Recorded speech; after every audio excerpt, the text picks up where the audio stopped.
To what?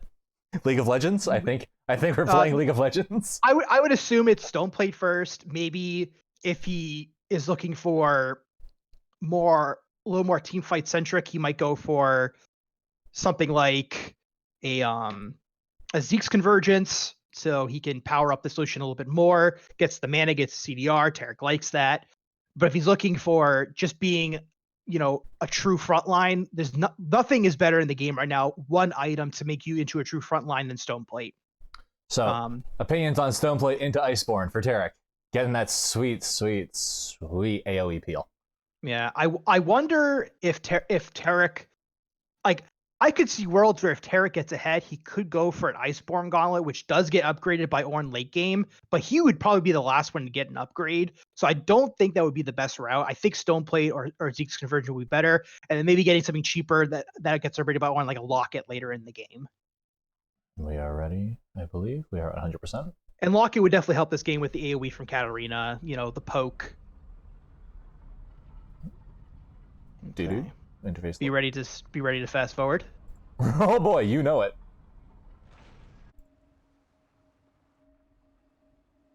We are loading. Lagging loading.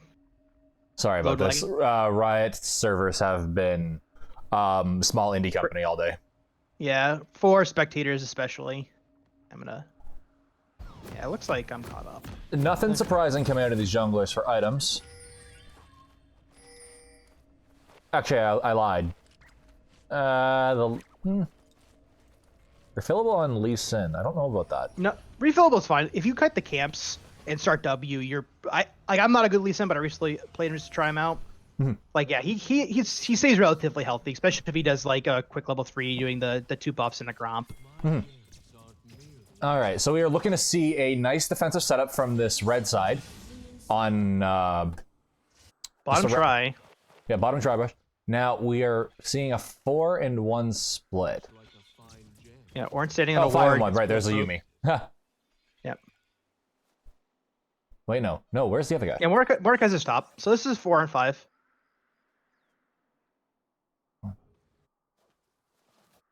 Oh, I couldn't find Ornn. Okay. I don't know why they're all setting up in this bush and they're not going to invade. I really do feel like most teams. This is just my own personal opinion. I wonder if this is. I haven't followed the tournaments too closely. I wonder if Team Can has gotten a reputation for liking early invades. That would make sense, but wouldn't early ward and a counter invasion at the enemy red be good too? Yeah, it's a potential. Like, that's what I like to do. And it starts again. Oh boy. Nice healthy leashes coming out of both bot lanes. Very healthy leashes. That Jarvan came out with full health. Lee Sin still hasn't killed his blue. Actually, not so healthy of a leash on that one. Yeah, it's really Yuumi not going to give as strong of a leash as Lucian and Tarek. Just based on their kits. Okay, let's see. So Jarvan going red into Raptors. Lee Sin, is he going full clear? He's going for Wolves. Okay, this is the same route he took last game. He's cleared his entire bot side, did red, and then ganked top. Wonder if he'll do the same thing. I'm definitely more of a fan of just getting the quick level 3 with double buff and Gromp. Jungling right now is so difficult. Oh my god, we're going to see First Blood here. First Blood coming out to Veigar. Oh, Katarina took a bad second tower shot on that. Yeah. What happened there? I'm actually going to rewind that. Yeah, rewind, fast forward, and let me know. I think Shumpo went behind Rhaegar, took the first tower shot, and then stepped forward without minions, took another tower shot, and that was all they wrote. Yeah, so she went forward, took a tower shot. But then she Shumpo'd to get out of the cage, and she went way further back than she expected. That's what happened. Yeah. All right, we are back to live. There's Gank coming in on top lane. J4 going harmless. Mordekaiser, J4. Here comes Lee Sin for the counter gank. Oh my god, beautiful Lee Sin counter gank. Will he get the kill here? He does get the kill onto this Lee Sin. He does flash in. Does he get the double kill? That red buff is burning. He takes a tower shot. He doesn't care. Double kill to Lee Sin at 3 minutes into the game. 2-1. And there again, that's part 1. Lee Sin controlling the early game. That was a very, very well played Lee Sin game. There's a lot of damage coming out of this Taric, Lucian bot lane, forcing them both out. It seems like they're really low on mana. Ezreal is at 0 mana. Yeah, this is kind of what I expected in the early game. Yuumi has about 5 health. Ornn, getting ornery onto this. Flash in by Taric. Double flash away, though. Flash in, flash out. Turret shot taken. A lot of damage. This Lee Sin is taking Scuttle on the top side. He looks to be setting up for another gank onto this Ornn. Ornn going in hard onto this Mordekaiser, getting a lot of damage and backs out. Interesting. Ah, he smells Lee Sin gank. Lee Sin comes in, cleans up. 1-for-1 trade in the top lane. Lee Sin is on a rampage right now. Well, not actual rampage, but, you know, he's 3-0. He's on a killing spree. Katarina bullying this Veigar like it's her job. J4, party 4 coming in. Teleport coming into this top lane. Katarina, does she get the kill? Oh, she takes a tower shot. Nothing coming out of that except for a use of a teleport from the Mordekaiser. That's going to punish him hard. He did die in this top lane. Now he's down TP. Yeah. Veigar forced to back. Yeah, luckily Mordekaiser's lane is shoving towards him, so it's actually Ornn who's losing out more right now from the death. Especially because he burned his teleport to get back to lane after the first death. So these teams are responding a lot better than we have seen so far in this tournament. So Lee Sin did pretty much the same thing he did last game. Got a better result this time than last time. Let's see if he can press just like he did last game with the Kazakhs. It's going to be a little bit interesting. As soon as... Ornn going onto this Mordekaiser top lane. There's a lot of damage coming out of this Ornn. Mord missing his pull. Mord's going really aggressive, taking a lot of damage on these minions. He does use his shield effectively. Ornn does not care about the damage or lack thereof of Mordekaiser. Ornn, look at him picking up the kill here. He does pick it up. No, yeah, he does. Extremely low health, though. He's going to have to recall. That Lee Sin could be anywhere. Yeah, I think just the items right now, Bomby Cinder to no completed, you know. That was an interest. So tell me about that engagement and why he kept going for that Mordekaiser. Tell me what you thought of it. I don't think you go into that fight when the minion wave is that big. You just clear the wave. You just burnt your teleport. Like if this goes badly, like Ornn is getting greedy. He is at about a third health. There's a ward in that bush, which he doesn't know, but he is coming back. Yeah, there's no teleports available, so he's perfectly safe from that ward. He did see Lee Sin down bot. Yeah. J4 sitting on a pink ward. Lee Sin coming in. Lee Sin going in onto the Veigar. Katarina getting her damage off highly aggressively. She gets stunned up by the Taric. Taric comes in to help. Veigar is extremely low. Veigar picked up by Katarina. J4 picks up the kill on Lee Sin. Katarina popping her ult. Will she get the kill? She does not. Lucian picks up the kill over the wall with a dash. And that's exactly what I was talking about. It is not over. Oh. Ezreal's getting a lot of poke here. He is out of mana. Will they get anything out of this? No, they will not. And that's what I was talking about in the pregame about Taric helping out, this being the first to roam, you know, getting help for this Veigar, and he gets there, converts what could have potentially been a very close fight into a 2-for-1. A 2-for-1, and now we get an easy dragon. Worms. Easy dragon. Very easy dragon. Electric Gummy Worms playing this a little bit rough around the edges, but overall pretty well.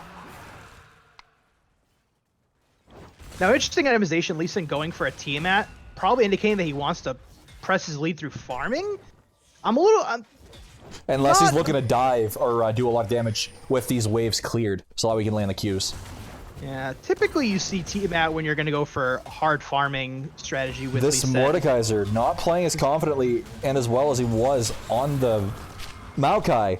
Good damage coming out of this Mordekaiser onto this Ornn. I stand corrected so far. Mordekaiser just beating up this Ornn. J4 getting engaged onto by this Lee Sin. Can he pick up the kill? Lee Sin extremely low. Lee Sin wombo combo picks him up. This Lee Sin is going to pick up another kill onto this bot lane. Extremely low. He does flash to get the kill. Ignite coming out. Boom, dead. Double kill to Lee Sin in the jungle. Will he get the triple? Oh, he does get the triple. He is trapped. Veigar. He's got backup. He does have backup, but he is technically trapped. Veigar a little too early for him to do anything. Yeah, he needed to land that stun. Veigar does go back and get the farm. So tell me about these farm numbers. They're actually pretty even. Pretty even. Mord Despite the deaths and the lack of kills, he is up 13 CS. Yeah. Which I expect. Mainly from that wave pressing back to him after basically the 2 kills in top lane, the Ornn solo kill and then the Lee Sin, gank to clean it up. Mm-hmm. So Lee Sin with 6 kills, pretty much the entirety of this gold lead, and then and their deficit is on Lee Sin. So yeah, they're only about 500 gold up. Lee Sin has 6 kills. Do the math. That means the rest of the team without Lee Sin is in a weaker spot than everyone else on Electric Gumming Worms for Team Can. This is gonna be a cheeky play. Oh, who got the smite? Who got the smite? Shut down onto Veigar. Shut down goes on to Veigar. Mordekaiser immediately pinging out the Veigar ult. I do like that. That is huge for Veigar. That is absolutely massive. Gets the kill with the overaggression from Katarina. Aggression on bot bot lane. going extremely hard onto this Ezreal. Ezreal does return with no poke. Just fair, easy trade for this bot lane. Lucian. Ulting, is it gonna be enough? Nope. Has to heal.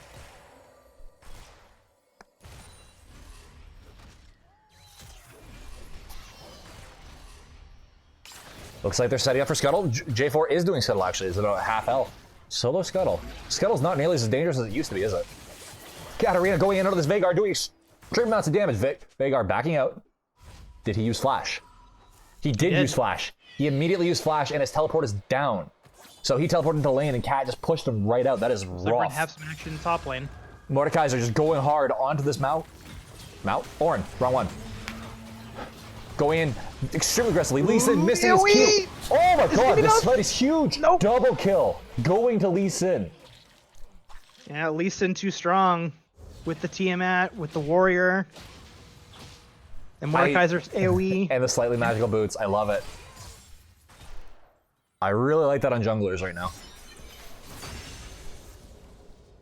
Yeah, this is a back and forth game. This is very back and forth because 8 kills worth of gold are on a Lee Sin, which is notoriously poor scaling after 27 minutes. I would say probably, anyone who gets this far ahead, it doesn't matter how bad you scale, you're going to be relevant until the other team can catch up to you and equal out, maybe even just be a half item down. But right now he's an item and a half, building towards, his second or... Katarina doing a lot of damage here. Veigar getting a good chunk in on that Katarina, getting the wall off. Cat forced the flash. Lee Sin there to counter gank. Onto this J4. Jarvan Lee Sin doing half Jarvan's health with a single Q combo. Lee Sin does not follow up onto that Veigar. Top lane. Ornn getting the crap kicked out of him by this Mordekaiser. Mordekaiser coming online. He does have his haunting guys. He is doing huge damage. Mordekaiser. Ornn can't do anything here. It looks like Ornn's gonna go down. Cat looking to dive. She does dive. Oh! Double kill. Or, not double kill, sorry. Mutually assured destruction there in this mid lane with the Veigar getting the good kill, or the good Q off to assure her death. So Katarina has her Gunblade. This is usually the point where she starts getting stuff done. This Ornn playing scared. Mord has full health. Bot lane, nothing happening. Lee Sin going in hard on this Jarvan in mid lane. He does have no mana, and Lee Sin picks him up. Ornn going in hard. Oh, no, he doesn't. Interesting. He went in and backed out. This is a very action-packed first 12 minutes. Very action. We have 8 kills in 12 minutes. We're having a little fun here, guys. We have 9 kills on a Lee Sin in 12 minutes. This is our game to play. Or not game, cast, play, words, help. Okay, so tell me, what does this team have to do to secure this win from this position? Exhaust coming out in this bot lane. Oh, miscommunication between the AD carry and the support. Red team slays the dragon. Okay. What do we got for Rift here? Cloud Drake? That's a little mild considering how aggressive this game is going to be. Riot knows that if they give them Infernal Dragon, this is just going to be a bloodbath. Yeah, the Drake that we'd really like to see, because we already saw Mountain Infernal, the only one that could otherwise spawn is Ocean. And Ocean is worth fighting over. That soul is quite strong. Pretty much requires the enemy team to have to build, previous wounds of some kind. So let's just look at this CS difference.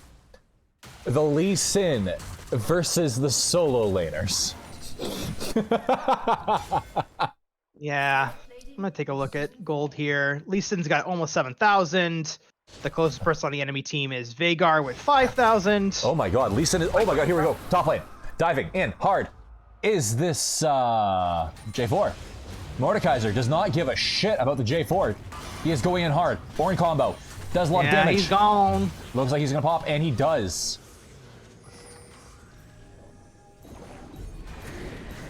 Mordekaiser missing his combo, missing his onslaught of damage. Katarina roaming up here, trying to defend against the Rift Herald. Lee Sin, Veigar coming up too. Cat extremely low. Does get knocked into the air and dropped. Yeah. Veigar getting good damage off on that. Picks up the kill. Tarek does get the stun off. Goes extremely low. Ezreal is coming online here. He does have a steer. He does have a sheen. What will he do here? Both people were in the same bush. Miscommunication there. Tarek looking to do stuff. Let's see what Lee Sin can do up here top. I don't think he knows anything top lane. This is interesting. Very close in gold now. Lee Sin being worth a third of that team's gold. And they are spreading the kills out. Or sorry, gummy bears. Gummy worms? Gummy worms. Gummy worms. Gummy worms spreading their gold out well. This Veigar managed to be kept in the game despite the onslaught of death coming out from this Katarina. Cat 2-4, Veigar 4-2-2 with a CS advantage. Yeah, I think it all stems from that accidental give of the kill over to Veigar. You know, taking those 2 tower shots, Cat lost a lot of pressure. You know, Veigar's been given the right help to keep that lane in check. The bot lane's so AD carries coming online. Yeah, Cat's got to look for roams at this point. Try to get other people ahead. She's got her ultimate. She's got her Gunblade. Tarek getting the snot beat out of him by this Ezreal. Good damage coming out of this bot lane. Jarvan. Tarek extremely low health. Lee Sin coming in. He is on the hunt. He is 3 levels up. Will he get anything? Jarvan sacrificing himself with the flag and drag into the team. Teleport coming out from this Veigar. Veigar flashes forward. J4 party 4 coming out onto the Veigar stun. He picks up the kill. Ooh, Tarek. Katarina coming out. She picks up the kill. 1, 2. Will she get 3? There is the 3rd. Lee Sin picking up the cheeky steal on his own team's kill. Ornn going extremely hard, forcing the flash out of Mordekaiser. Ornn flashing in advance. Ooh, this is just a brawl here. What is going to happen? He's got Leandries. He does have Leandries. This is extremely close. Oh, the hammer down comes out, and it is Mordekaiser comes out on top. Lee Sin has a 450 gold bounty, according to Tarek.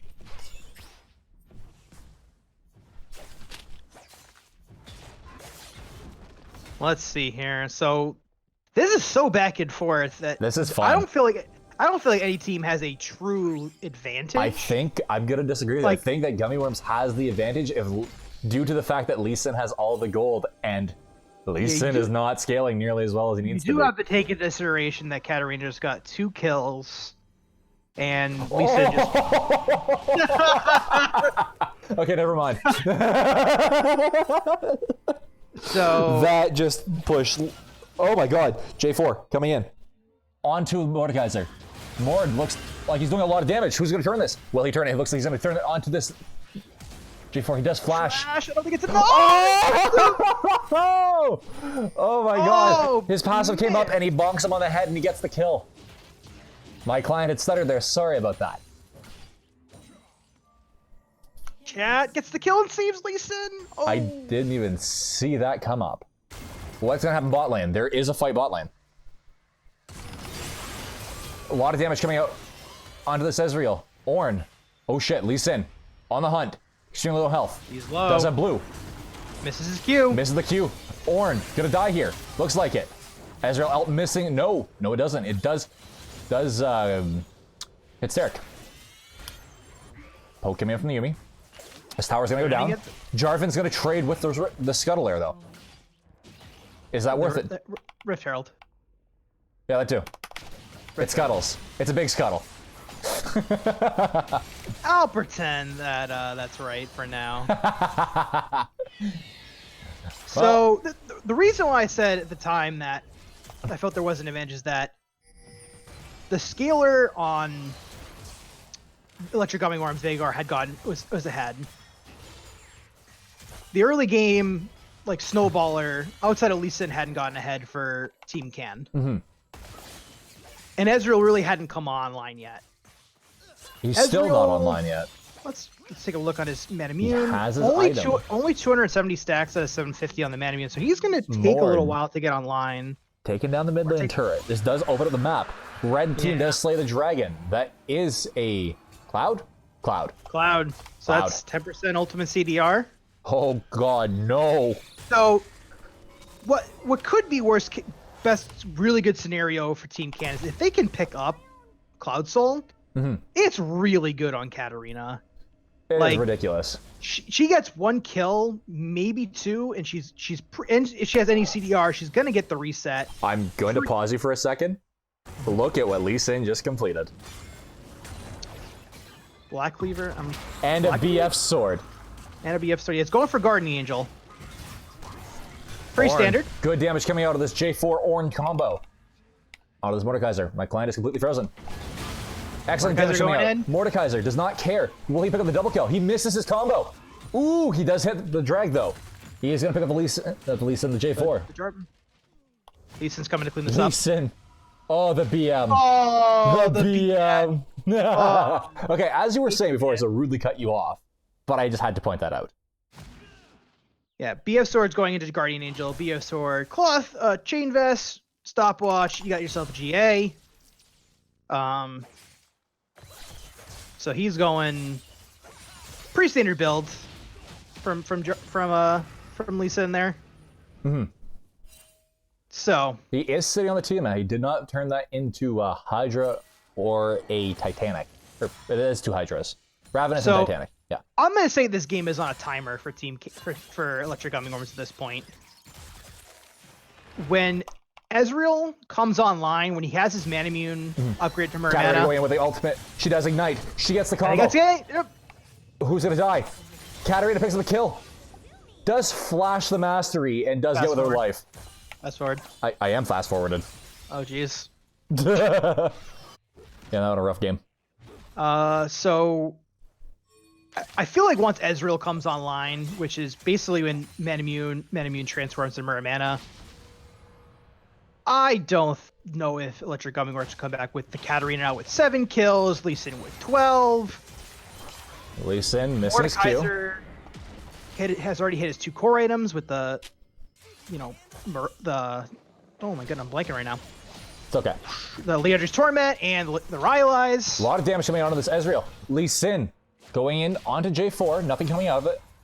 Tarek just getting the crap kicked out of him here again and again and again, not standing behind his minions, really taking a lot of poke because of it. Katarina going in. Going in is this Katarina. Does she get the kill? She picks up 1. She picks up Yuumi picks up the kill. Yeah. I'm going to retract my statement. I'm going to say this game is looking a little grim for They do have the Gummy team Worms. fight. If they can turn around the team fights, they do have it though. Lee Sin forced the flash. And, oh, cheeky. Oh, so close. But Katarina's going to clean this up. So, I feel this is another case where the team with the team files didn't group soon enough, and the team that's trying to get picks and snowball was given an extended period of time to do extreme so. amount of damage there. Katarina getting picked up by Tarek. Katarina, oh my god, Lucian just picks up a massive kill onto Lee Sin. That actually could be game-changing. Could be game-changing. That was what they needed. That was exactly what they needed. Little cockiness, little aggression from Team Can. Both assassins get popped. Ezreal's still not online. Ezreal does have a good farm. A lot of damage coming out of the Mordekaiser. Nothing coming of it, missing his pull. But Yuumi just, casually returns him to full health with 1E. Welcome to Yuumi. Ezreal hitting 2 people with his ult. Everyone crying. It looks like we're going to have to see some Executioner's Callings coming out soon. I really think that should be rushed by that Lucian in this situation. That Yuumi heal is too much. Yuumi heal is a lot.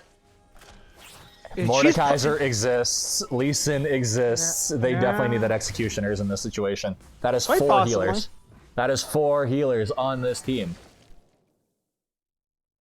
I'm gonna say there might be better items for them, but maybe one person. Morello could work too. I don't think Morello is gonna be built by Veigar. I think you're right. If someone's gonna build the Grievous ones, it probably should be Ezreal. Oh, sorry, it's Lucian.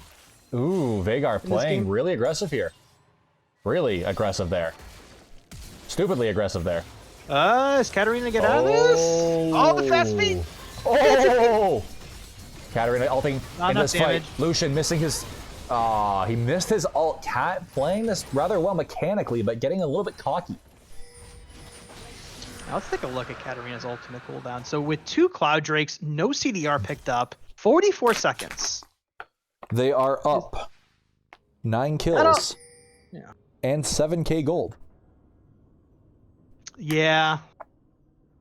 At I that feel point, like they're playing a bit cocky though. Like Ezreal is, you know, the timer on Ezreal is ticking. 570 at F750 right now at 24:35. You gotta remember, Veigar still exists. Ornn still exists. There's still a ton of CC. Yeah. Ornn is still one level away from getting his ornaments, and a whole 2 levels from being able to upgrade any. Ooh, by going on top lane. Nothing happening in top lane so far. Does flash out. J4 going in. Miscommunication there. What is going to happen here? Ornn going hard. Under turret is Mordekaiser. Mordekaiser looks like he's going to drop. Never mind. He does. He had his shield. Mordekaiser doing a lot of damage here. Getting stunned up under turret. He tanked the whole thing. Lucian picks up a kill on Mordekaiser. Lee Sin getting out. I don't like that from Team Can. I don't like that at all. Katarina's in base, walking back from her death. You're 4v5. What can you really accomplish with the tower there? You don't have the best siege. It was... Quite frankly, I'm going to be a little bit rough on them and say that was probably the worst fight I've seen of them in the last 2 games we've watched. Yeah. It wasn't devastating. They only took 1 death. They backed off when they realized they were outmanned in that situation. But a little late on the trigger to pull out. The reason I said what I said was purely because it was completely unnecessary. There was no shot calling involved in that one. That was pure greed. That's what it feels like. Ooh, good chunk coming out from that Ezreal. Onto that Veigar. Veigar extremely low. Cat can pick up the reset off the back of him if she wants to. The Veigar cage coming out. Now this is again, they're outnumbered. They have poke. Well, no, it's 4 on 4. Yumi exists. They gotta land the poke. Yeah, Yumi exists. No, it's 5 on 4.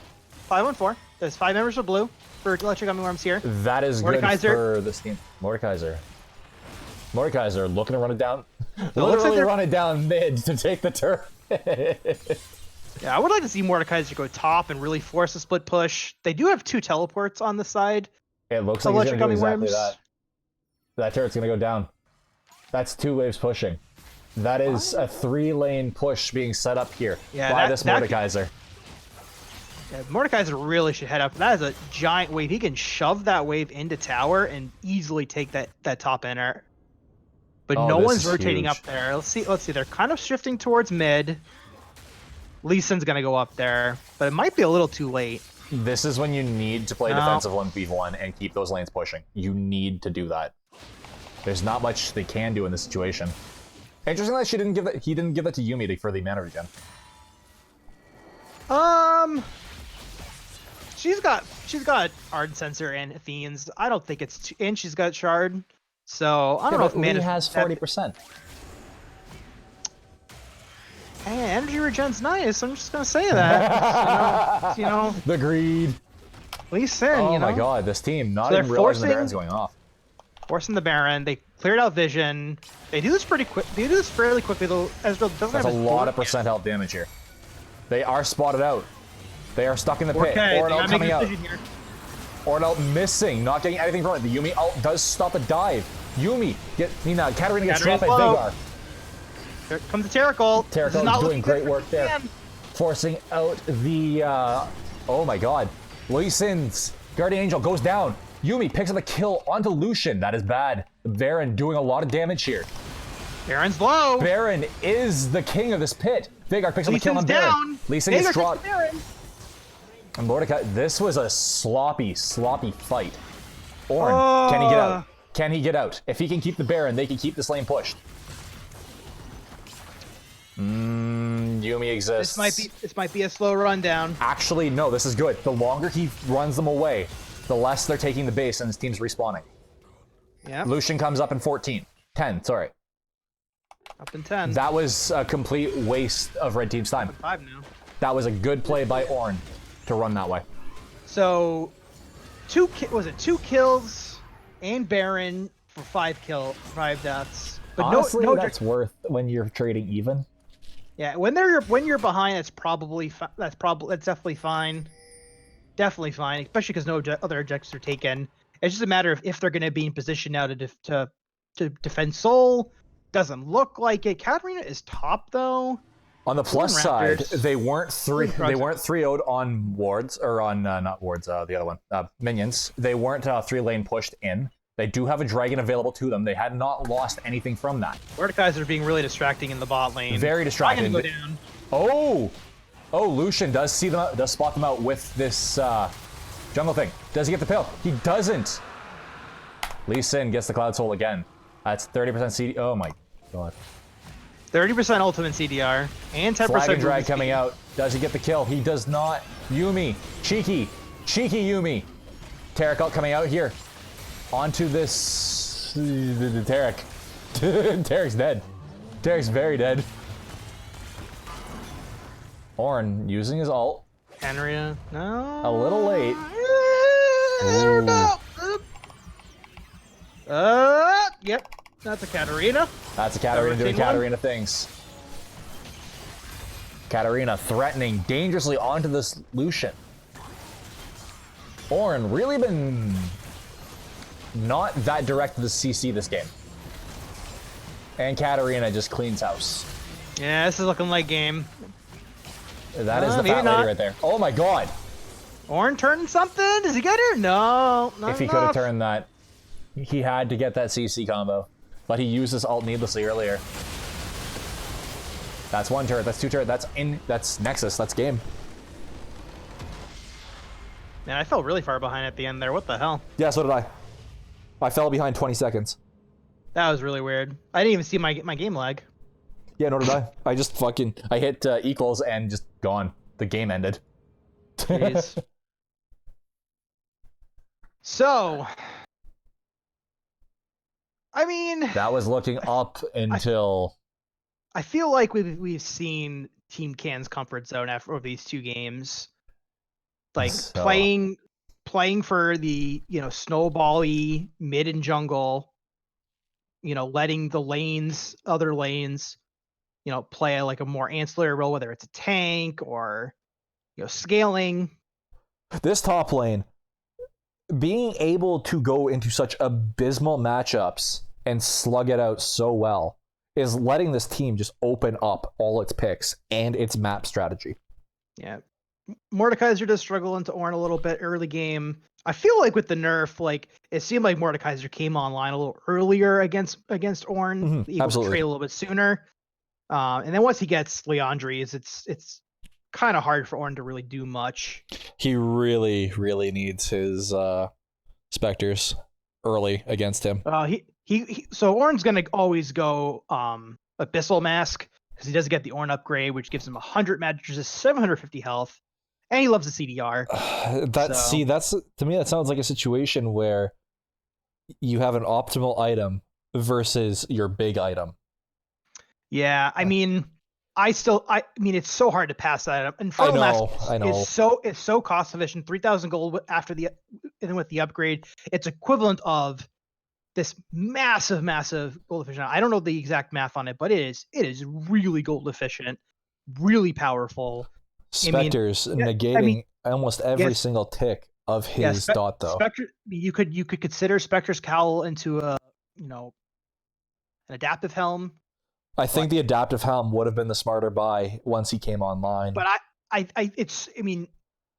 the Ornn, you're trying at that point. You got to play for later in the game, and true. I don't know. It's really hard to pass up that item. Hang on a second. I'm just thinking here.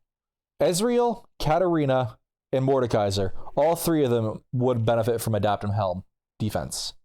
No, Ezreal's mostly physical damage. Katarina, yes. Mordekaiser with the ticks and the constant spamming, you could see that, but he doesn't spam Q as much. It's mostly just for his passive. and the Leandries, you could see it. I mean, I think that, you know, you maybe you could consider that, the the Abyssal Mass may have been a trap, but I mean, Definitely instead of the Sunfire, though. Absolutely. Again, that's another upgrade. It's his damage item. Lee Sin was snowballing. He needed to be. And this is just a game where a lot of things went wrong. And typically Ornn goes for his Ornn items, first, and then mixes and matches from there on out. But the game just got heavily snowballed. There were so many kills in the early game. This is a 31-minute game, and there was over 50 kills between the two teams. Yeah, like 9 kills on Lee Sin in 12 minutes. Yeah, that was at that point, like. Scaling is like, trying to wait for scaling, like with Ornn items. Now that's been pushed back a level, doesn't look very good. But okay, now good for gummy worms. What they do good? I think they executed with the Taric roaming to defend against the the aggressiveness of Cat and Lee Sin. They did it once. I would like to see it a little bit more, but obviously situations didn't arise. Okay. I felt like Lucian had a lot of pressure on the Ezreal early game.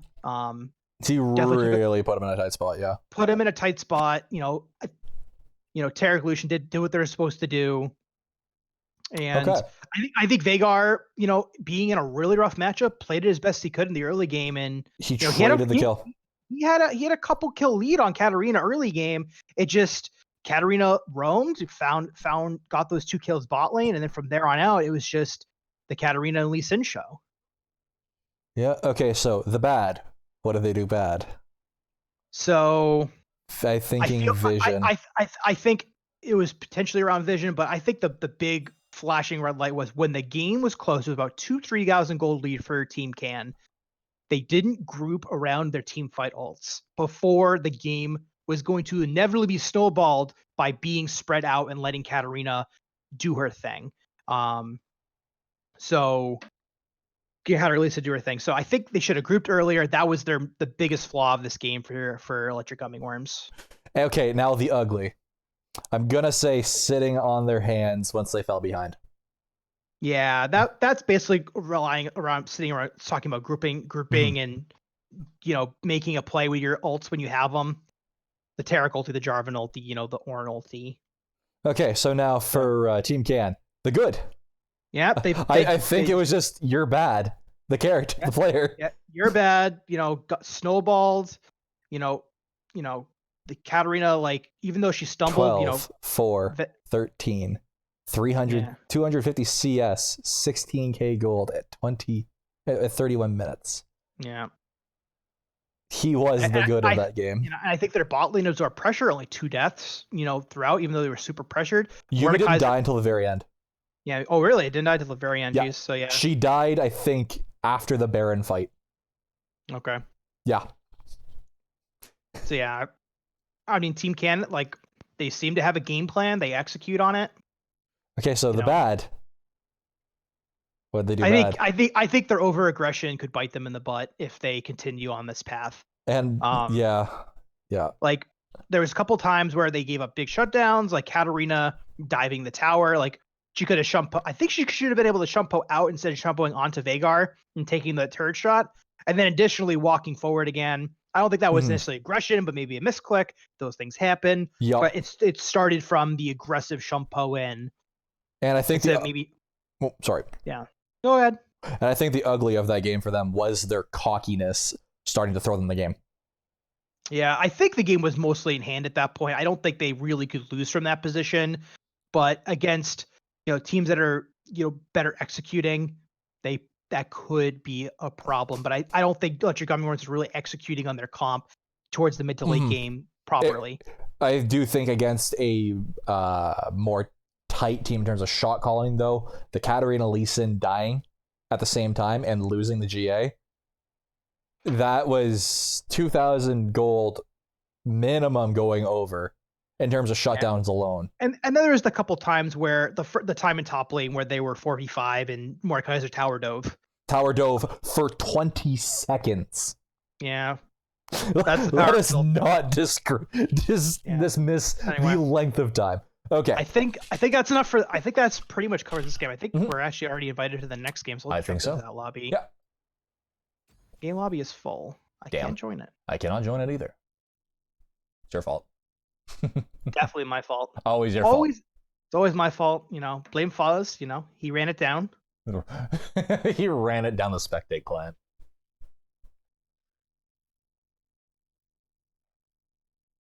Yeah. This stream has been brought to you by the Secret Society of Trundle Players. Yeah, Secret Society Turtle Players. I mean, God, I forgot that meme. That was such an old meme, but it checks out, man. I forgot about that. That is a season 1 meme. I feel old now. I've been streaming League longer than some people playing this game have been alive. You should be able to jump in now. All Jake, right, perfect. jump down. But man, I want to play too. Every time I read someone say, "You're good," I just think like the SpongeBob episode where he's going, "You're good, and he's just backing through a house. So this is, again, Team Can. They have to watch them on blue side. Let's see if they are red side magicians or they're all round players. Trying to figure out who they're playing against. Pants. I don't know their team name, but he has pants. Ooh, there's a... Okay. So you're watching these bands. This will be interesting. What is happening here? 13 seconds. Banning. Set. Going down. He's yelling timber. That is a consistent ban for Team Can.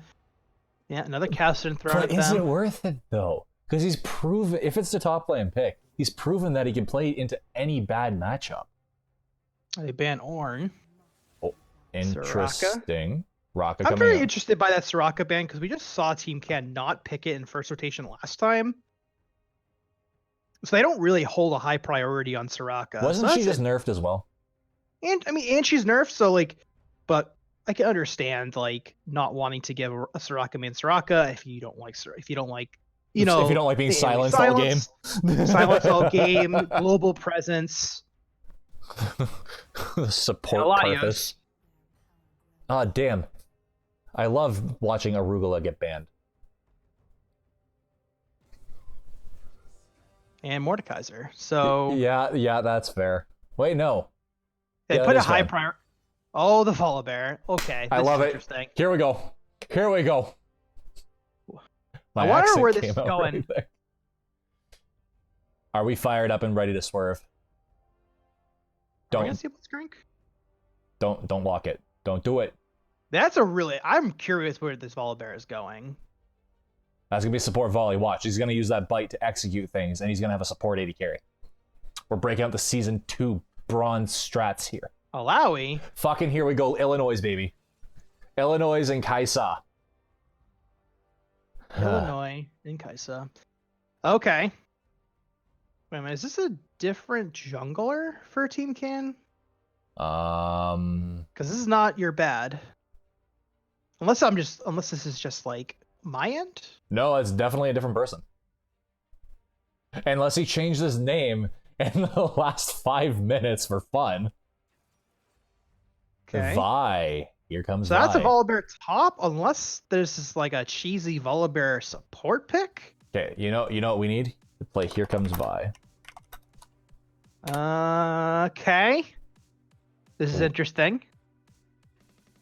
And they picked their Silas that had been banning. Here we go, baby. 2 chains. 2 chains going through in the jungle or mid lane. I have no idea where he's played. I'm gonna be honest. I would assume that's mid lane, considering the Volibear and the Vi. It's a support Vi. Watch. Support Vi is dangerous. It's like my support Sejuani, I'm telling you. I can see the smile on your face right now. I'm not in the room with you, but I can see it. Okay. Olaf. Broloff. Very, very strong. Broloff into Vi or Broloff into Volibear? Yeah, they like this. The funny part about outside of someone said in chat, they currently have 3 champions that can jungle on the side of Team Can. Watch, they're gonna lock in something even weirder that can also jungle. I mean, I haven't seen Kindred ADC in a while, but that but is Kindred even playable? No, not really. No, not really. Would you really want to play Kindred into Kaisa? Was there a no? Was that a no ban on the side of the red team? Did they lose a ban? Tariq Torgaiden. That is not his name. That is the wrong universe. One of us plays too much 40k. Yeah, that would definitely be you, because I didn't get that reference at all. Thanks, man. I love feeling left out. It's a great feeling. It's okay. Not everyone can have friends. Oh, yeah, I know. Is that a Morgana? Morgana ban. So they did either skip a ban or... Unless they intentionally left it open. Interesting. They could be pulling... Do you remember Moscow 5 getting one of the bans taken away from them? So they went, to hell with it. We're not banning anything. And left the entire ban session open. I mean, I assume someone would have told us if they got docked a ban. Ooh. So cutting out... Ooh. Some scaling with the Vladimir. Just So looking at these comps. what is Vlad's position like right now? How good is he? In the right hands, he's really, Okay. he's really strong. Lock the but Galio. Do it. You don't see him very often. Lock the Demacia, man. This is very interesting. Oh, please do it. They did it. The absolute madman did it. Vayne. Hard lock. Insta-pick. Vayne. I love it. Very What's Miss Rock interesting. gonna do? There are 3 really beefy champions on the No, red get this. side. Get this. There are 4 junglers technically on this blue side.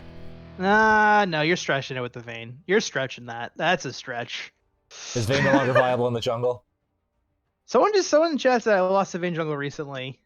I mean, Okay, you could so we maybe have do 4 it, but- junglers and a Yuumi. Here we go. Vi Volibear bot lane, Yuumi mid, Silas jungle, and Vayne top.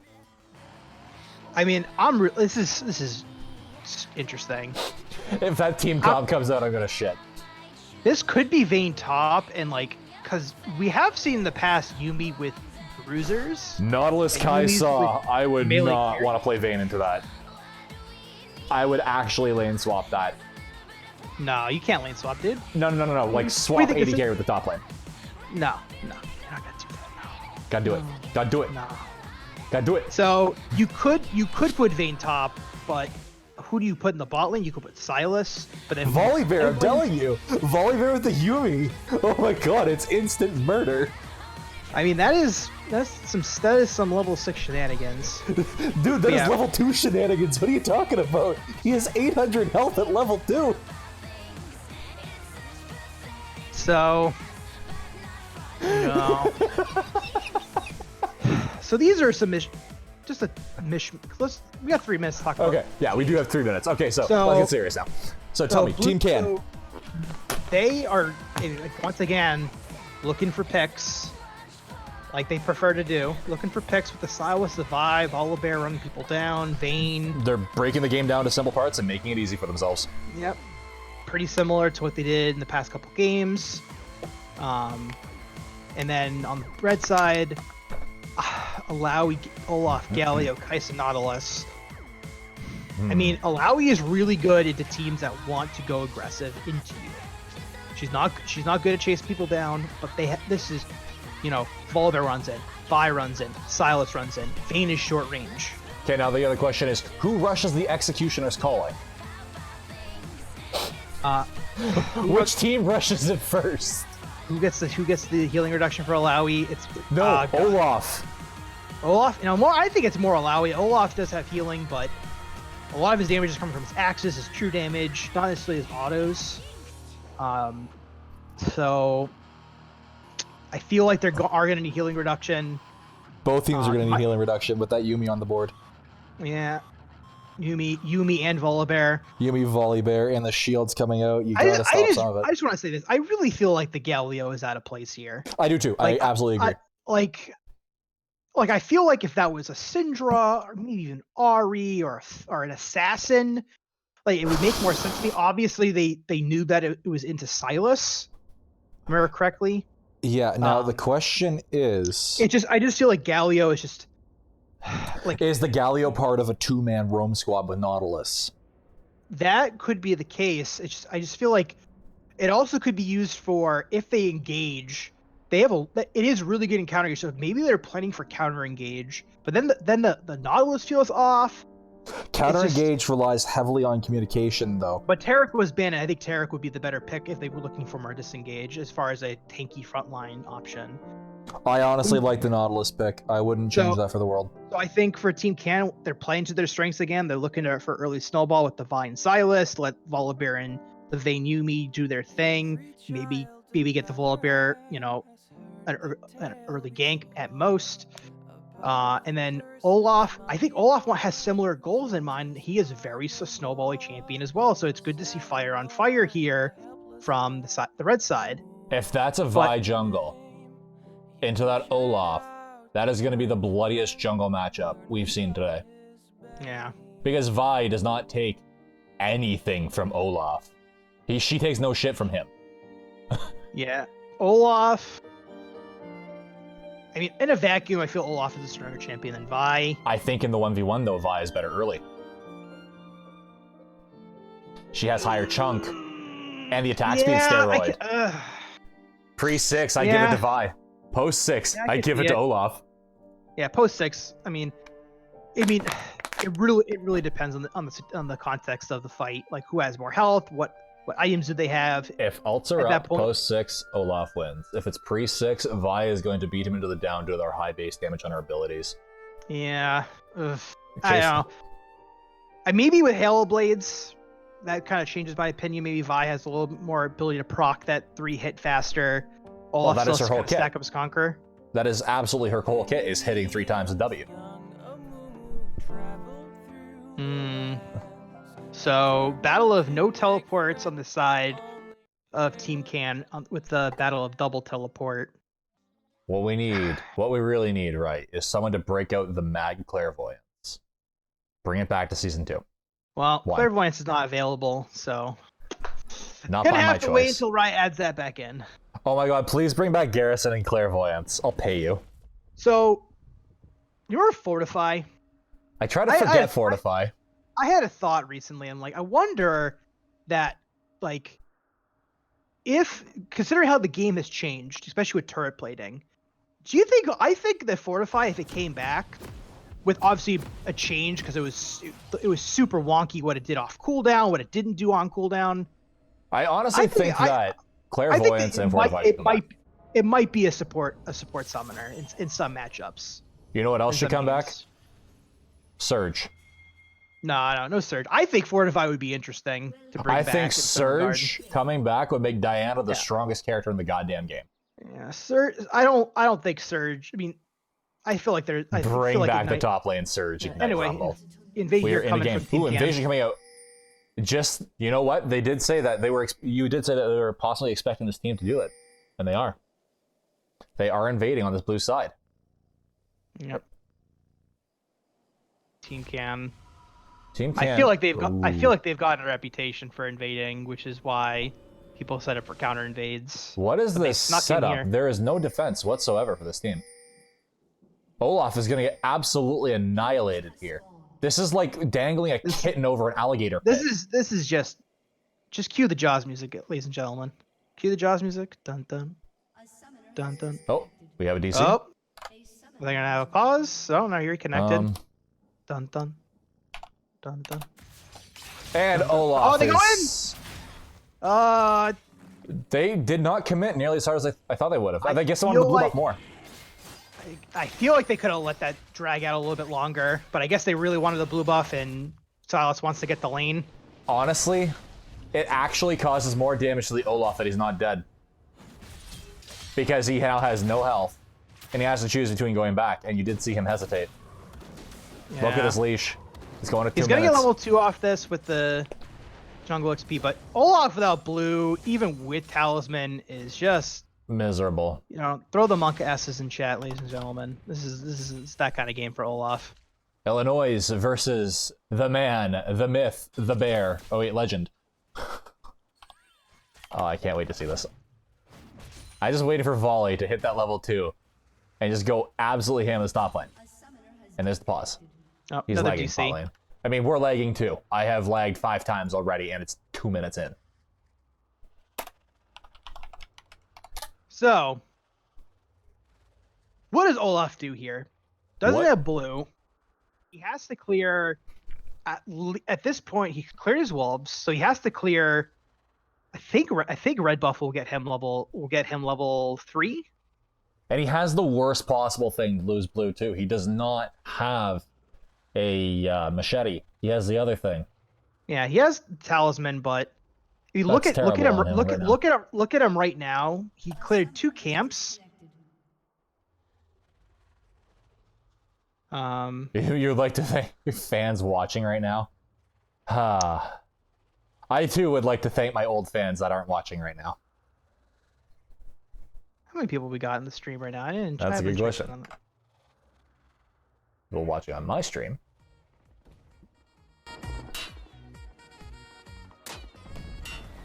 "20-minute pause." I wish I could move my camera around while pause. That'd be nice. Yeah, you can, unfortunately. You can click on. You can see.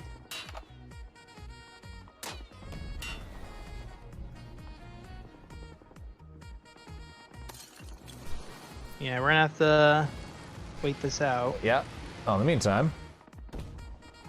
I'm actually curious if Mega Trevian is in the chat. Is there they split the time, so 15-15? Oh, looks like Galio might be back. All right, here we go.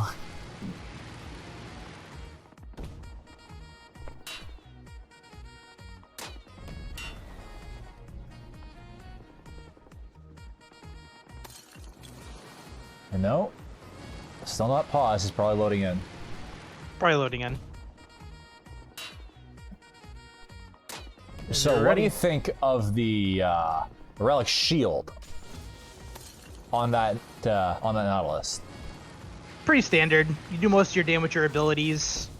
You have kind of clunky auto attacks. The clunky. Oh boy, here we go. The bear's going in. The bear does get hit by the tentacle. Good trade. Ooh, very good trade. Bear came out on top. Does still have passive. Vi does have blue. Oh, do we have to have fast forward already? Maybe. Vi is. You might be right on the top of me. Invading the Olaf. Is she gonna get there in time? Yes, she is. She is. Oh baby, here we go. Oh!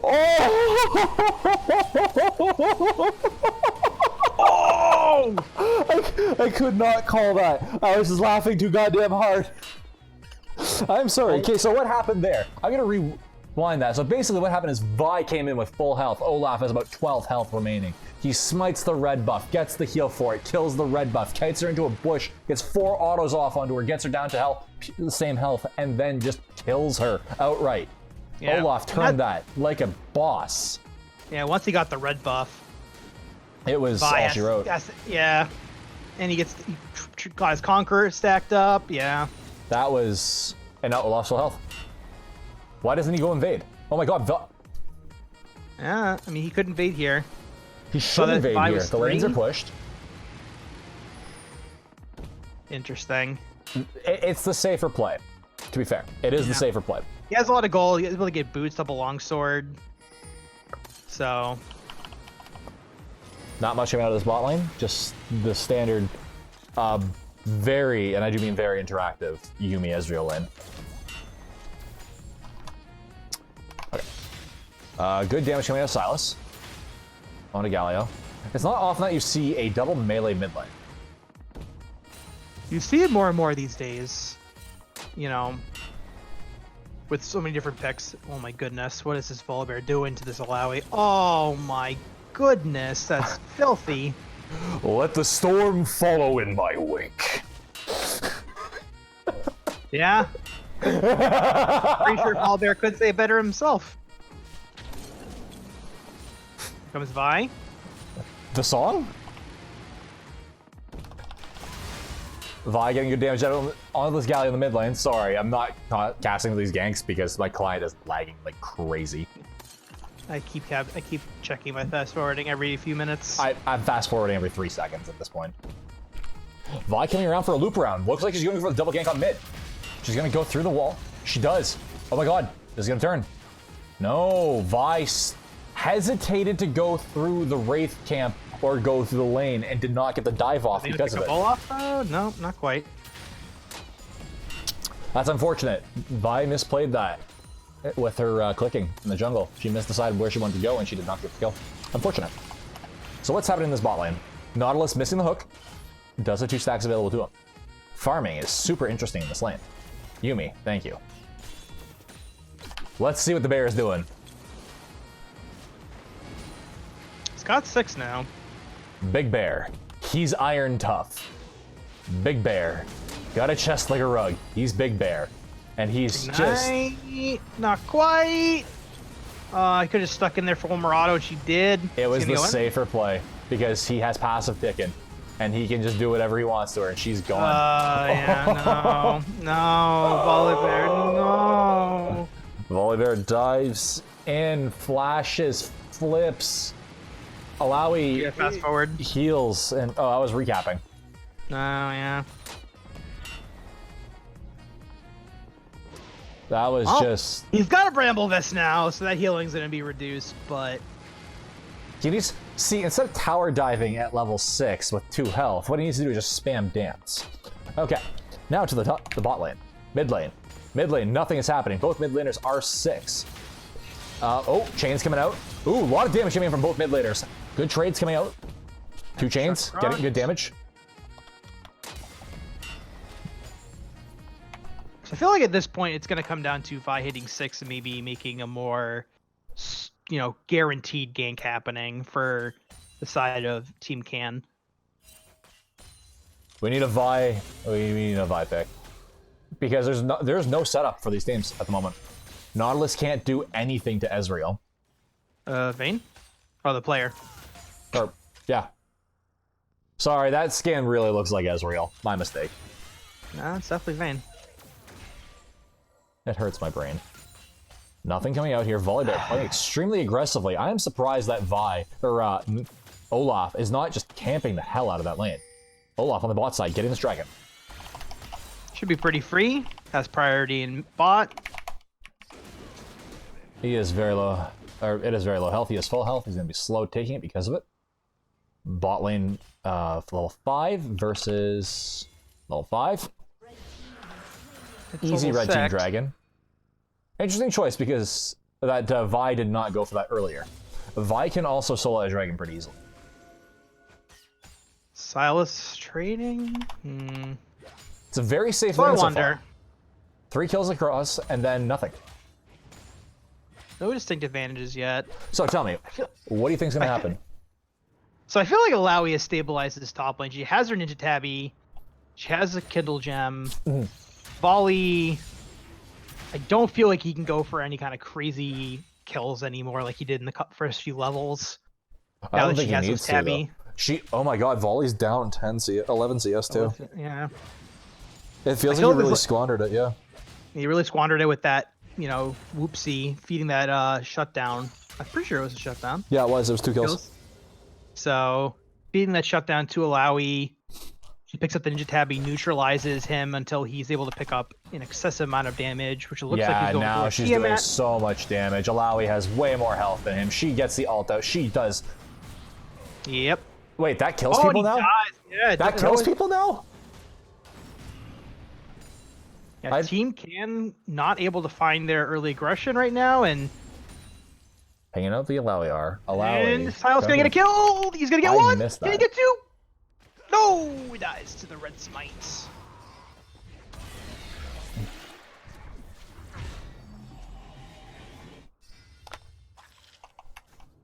Okay, so Galio picks up the Rift Herald as Olaf had expired from the world. How would you recap those first 10 minutes? I feel like sloppy is pretty much what sums it up. Alawi not respecting the Volley's early levels, Volley playing sloppy, trying to get that tower dive. The Vi ganks were pretty sloppy. That was like not able to really. That was a cheap plate of nachos. That's what that was.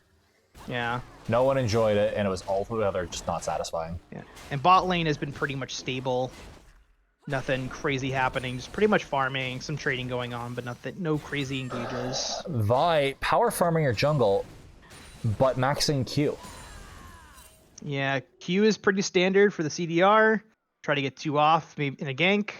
But if you're hard farming, why not just max E and clear the camps, or max W and clear them faster in duel? Like, I get it, yeah.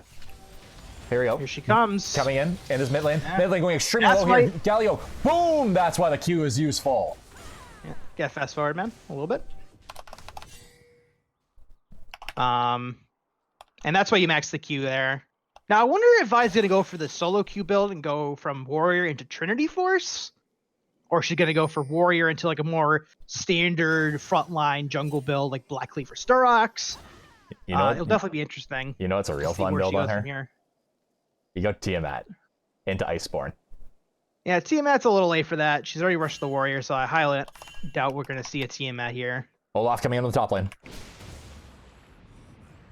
Olaf can't get to his axe, and nothing can happen there. Out. Yeah. This client is...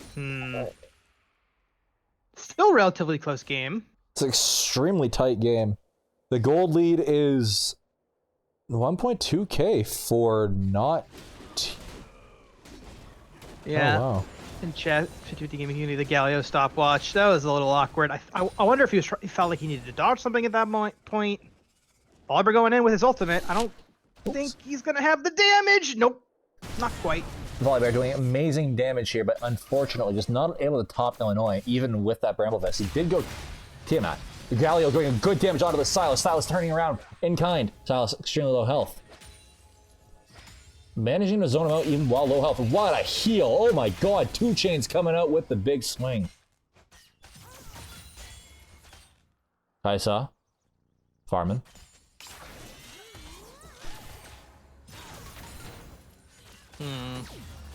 This is a very game we got going on. This is a chess tournament here. Just from the top lane matchup alone, you don't see too much Volibear. You don't see too much Alawi in general. Oh my god, that is a 30 CS lead for Illinois. That's Alawi, all she wrote for this. Yeah, and now Volibear can't even really sit in this lane. He can't, like, Alawi does need to have like Volibear come into him, so Volibear could at this point just attempt to just farm as much as he can. But Volley yeah, needs he's got to avoid those E's from Alawi. Volley needs a health item. He went for damage as opposed to health, and I think it bit him in the ass on this one. Yeah, but yeah, he needed. It's so rough. Like he tried to continue to win lane. Here comes the Rift Herald in mid. Kind of awkward timing with no wave being there yet. Galio coming in. Galio's getting good damage onto this Vayne, and she dies. That means Yumi's going to have to dash the Silas. Silas, half health. Goes in. No, he doesn't. Volley, extremely low in the top lane. Forced under turret. It is 13 minutes, and that turret's going to go down. What time do the plates drop? 15? 14. 14. Drop the plates. Oh, here we go. Here's the pull. Volley just says, fuck it, goes in. Fierce, and immediately explodes. Vi getting rooted up, and Galio going in. Good damage by this Galio. Olaf. Just clean kills across the board.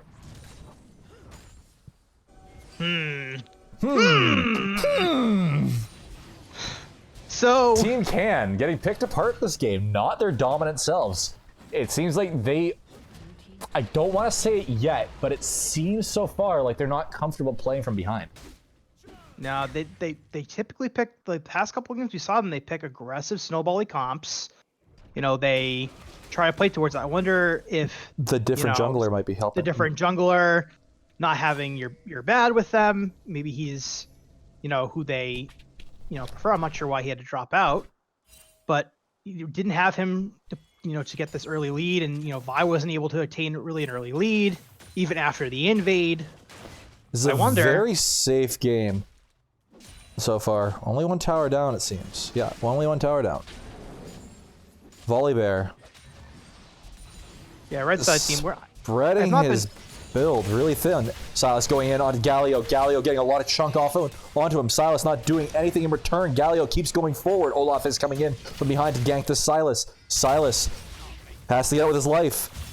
Ooh, good ultimate coming out of here of Nautilus onto this Vayne. Does he pick up the kill? Kai'Sa does pick up the kill. Silas dashing away. Olaf. Ooh, Olaf. not quite. Olaf. Oh, he had... Why Silas? Why? He was free. Why attack the Krugs? He cracked the Krugs and died. This is a lot of damage he made. This is a very sloppy fight. First person goes down is Yuumi. Vi, under turret. Enemy Nautilus, not a lot of mana. Why did Vi stay? This is a 4-man dive right here, watch. Oh, that was a flash. I don't think that's the end of it.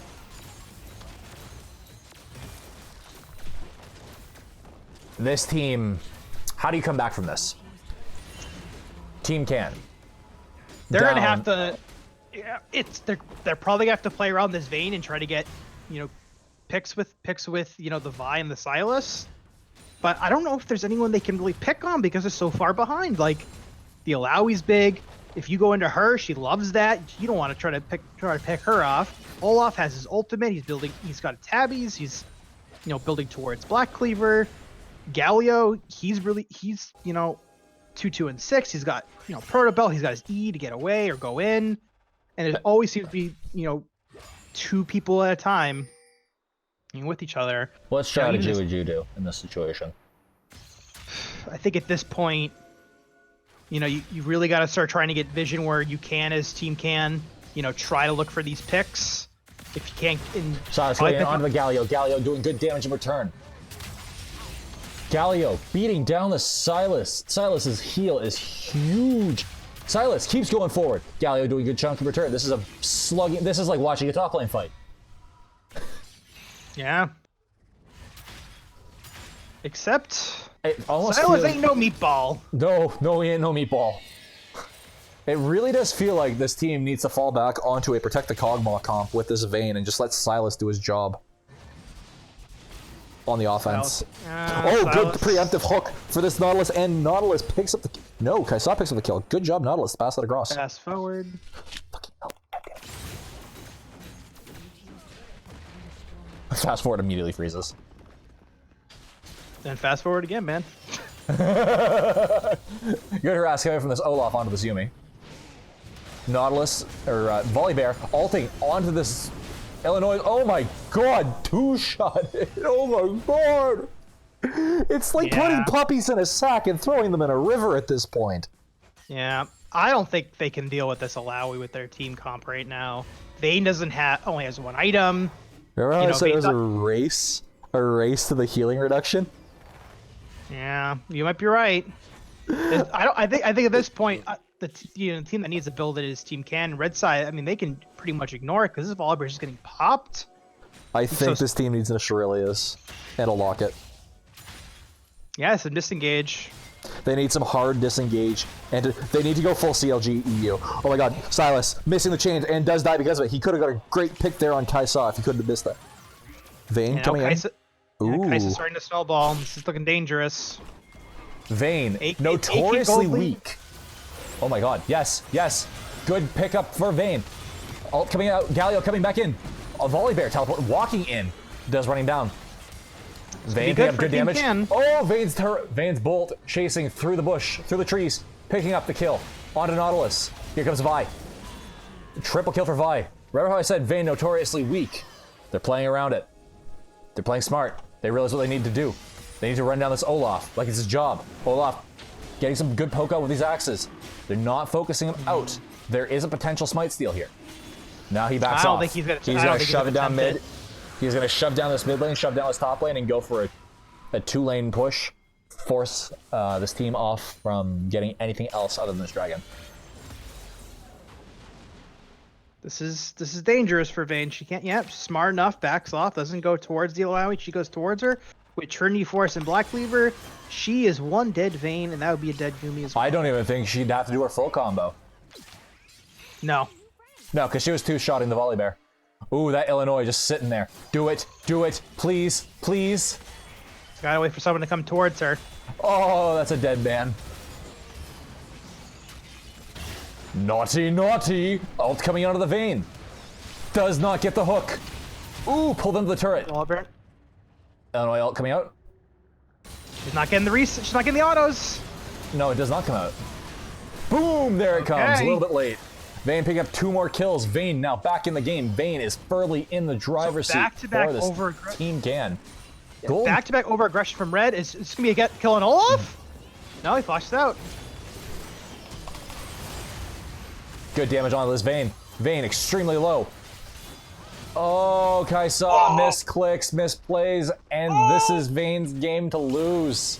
Vayne They're just back in it, Jake. They have just come back. Actually, they're still down a lot of gold, but Vayne is now the linchpin for this team. Yep. What did I say? Try to play around this Vayne. Get her in the game. Vayne is, you know, hard, strong carry. That was a 1-item Vayne that just got 8 kills.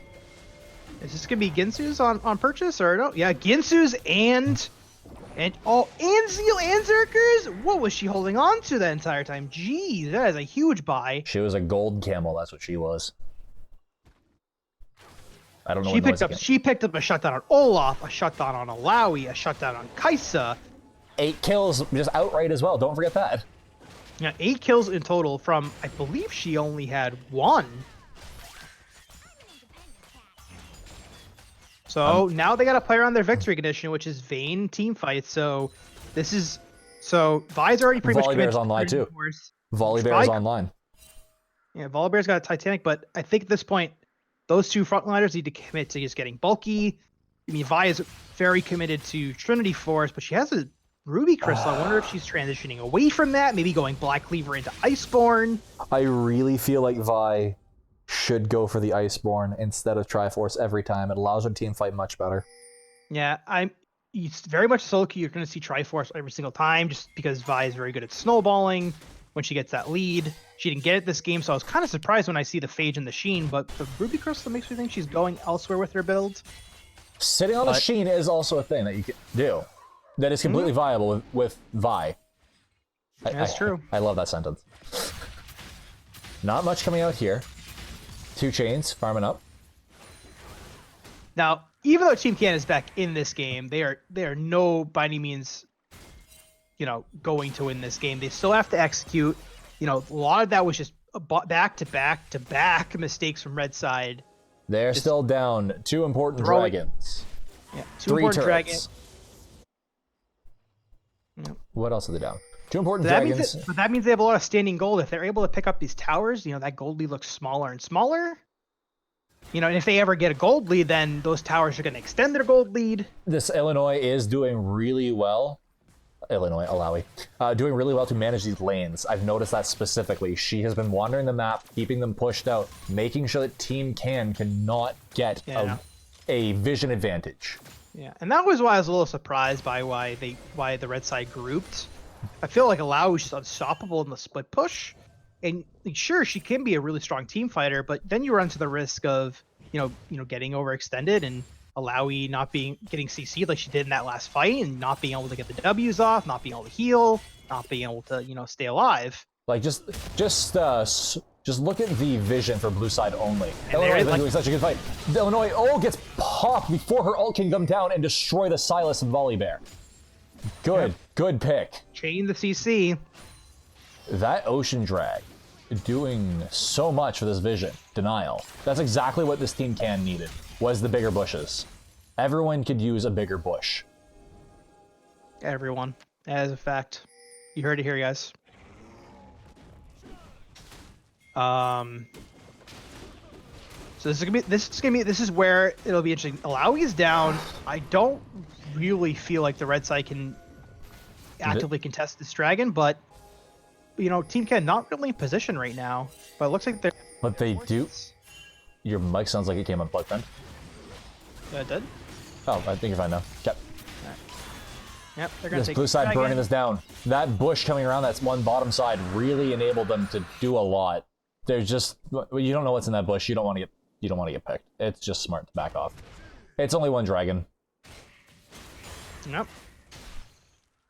Ocean Drag, while extremely useful on the siege, when you're behind, isn't the greatest. It's. I mean, building towards Soul. Soul is really what you want. Ocean Soul. It is. I would probably say it's the best Soul. Like for. Agreed. But when you don't have the Soul, it's rough. Forces the. Olaf getting picked. He is doing something. Jeez, Olaf. Popping hard there. They're gonna start Baron off that. This team doing well. Team can. You're showing why they've won the last 2 games? 2 games. Good vision control. They have cleaned up their act. This Vayne is very well protected in these team fights. They know exactly what they needed to do. Volibear flashing over the wall and then popping the thing. That's a very good idea. I like that little play. He uses flash to pop the thing. Oh, going in ham. Galio going in. Illinois coming in. Volibear picking up a kill on Illinois. Volibear doing his job very well. Galio picking up Volibear. Silas picking up Kaisa. Oh, Galio. He's about to go down. He's yelling timber. And that's an all 8 she for wrote. 5. That's a 4 for 1. Baron. And that's going to bring Team Can back in the lead. I don't really think they had a lead in the early game, so... No, they were behind this whole game. And behind this whole game, a slight lead now, have the Baron. Now it's a matter of how they want to crack these. All the towers are still up. Not much damage on them. So how are they going to tackle this? Are they going to go for a split push? I don't know, 1-3-1 potentially?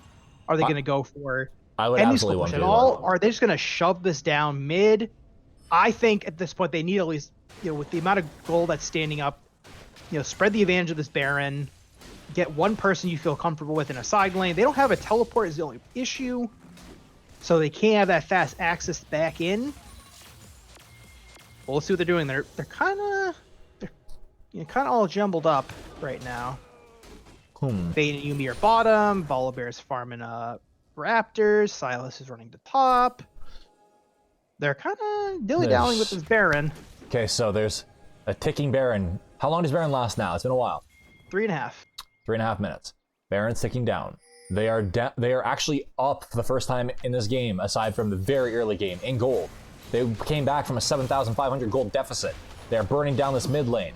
Siege minions doing good work. Not siege minions. Big cannon boys. Silas going in ham onto Illinois. Illinois turning and burning. Doing good damage onto Silas. Half health trade. Not a good trade. Silas getting amazing damage off both people using their ults, dodging the Illinois tentacles. Tentacular cancer coming out here, and he pops. Silas goes down to Illinois. You really have to be careful around her. She is still probably the scariest person on that team, by far. So they went for the 1-4. Got the mid tower. Now they're gonna get this bot tower. Pretty sure Volibear can easily pick this up.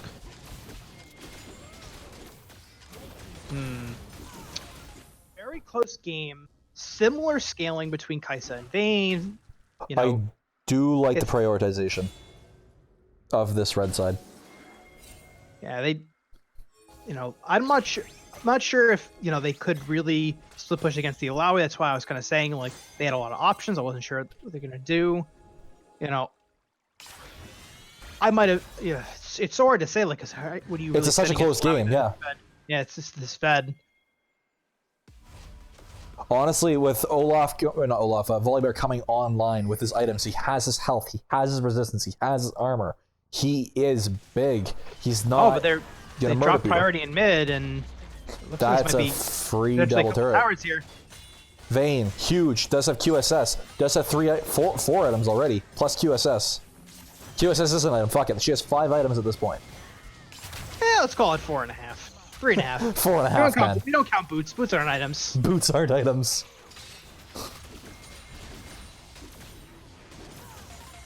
It seems like this, I completely forget their name. Team Ken? No, or Red Side. Red Side. No one told me their name, and I couldn't figure it out. And I couldn't figure that out, so. I am so very sorry. Ooh, could be a pick on Devon. Oh, they should have thrown that hook. They should have thrown that a lot sooner. This goes down to Good counter Silas. pick coming out. Oh, Silas picks up the kill. Oh, and Kaisa. Galio coming in. Vi beating up this Nautilus. Wow. 4 for none.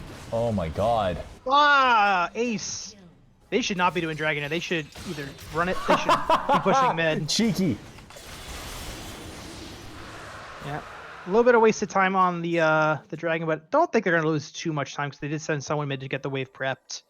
This should at least be an inhibitor. This red side knowing how to get a lead early, but when they took that shot to the jaw at that Baron pit, they kind of lost all momentum. They actually no, that was before that. When Vayne. The throws in the fight's bot side, and then the one in mid near in the jungle. They didn't know how to recover from that shot to the jaw, even though they were ahead. They lost all confidence, it seems. That Vayne getting extremely low. Vayne going down to Olaf. Here we go. Miscommunication there. That's most of their damage. They're going to have to back out and look for another time to end this game. Nautilus getting the flash hook. You guys go in. Olaf getting the soul onto Volleybear. Volleybear going to get turned and burned.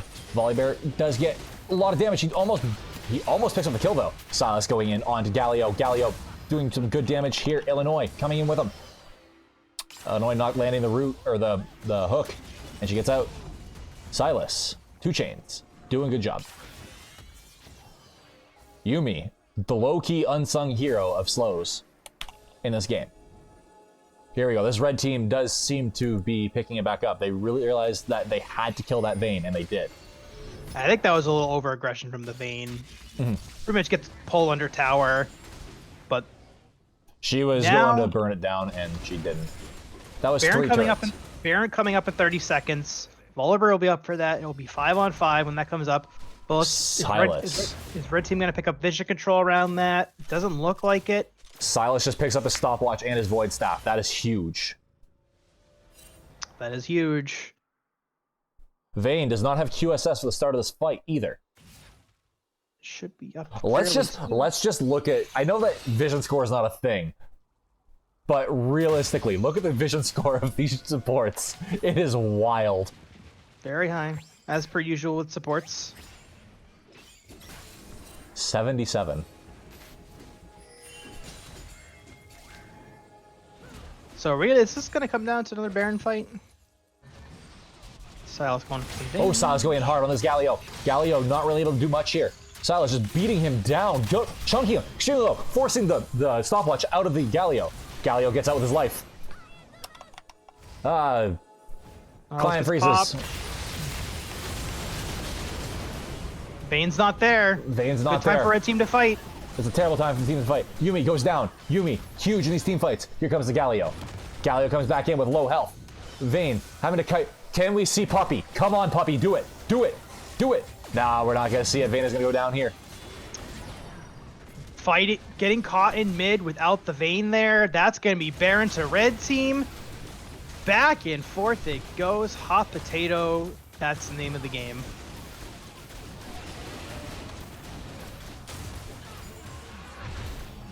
You remember the Protect the Puppy comps, right? Mm-hmm. Mm-hmm. Yeah, that was not good by Team Canada. We talked about this in past games.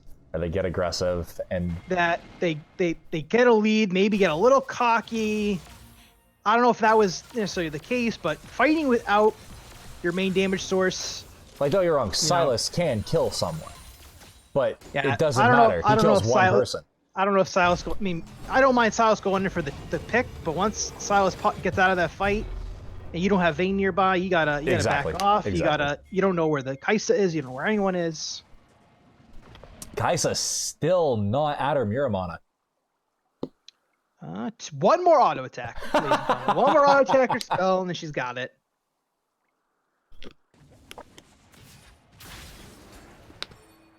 It bothers me that she's not just casting it. There we go. Okay, so Olaf, Asterix. Black Cleaver, Thornmail has healing reduction. So does Kaisa. There's no healing reduction on the side of Team Can. Why is Olaf double dipping healing reduction? What do you mean? Oh yeah, I mean Thornmail and Executioners double dipping healing reduction. Interesting. I mean, admittedly, you throw one axe, you're getting the entire team. I feel like he's going to sell that Executioner's Calling for some magic resist at some point. Like, he just has to. He still gets magic resistance when he doesn't have his ult in use, correct? Correct. It's been a long time since I played Olaf. Point for Team Can. This could be, and this is maybe why we saw the preemptive Executioner's Calling buys. Oh, good damage coming out here. Galio coming in. Here comes the boom. Galio getting the 4-man knockup. Yumi doing what she can here. Vayne picking up the kill on Nautilus. Vi picking up the kill on Kaisa. Vayne getting absolutely ganked here. Olaf getting dropped by Yumi. Illinois, unfortunately, cannot carry probably this fight. The game. I think this is fight. Game, yeah. Fight. This is fight. This is fight and also game. They're calling GG in the chat.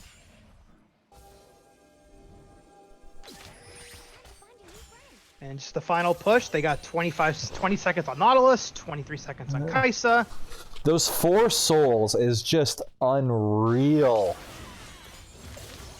Yeah. It's so much pressure if you don't kill them outright. That was a sloppy one. A little bit of a fiesta back and forth, but Team Can's gonna take it.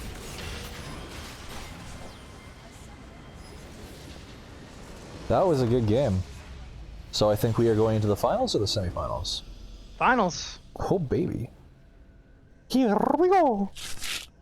And copyright infringement. All right. I don't want to ask the good, the bad, and the ugly of that one, but here we go, bud. The good for the team that we were not told the name of. What did they do well? They, played their. I would say that Lowy definitely, shrugged off the early strength of the Volibear. Look at that gold spread. Snowballing. Bot lane played even. I mean, Olaf was able to, fend off the Vi after losing his blue, picking up the red and getting that kill back.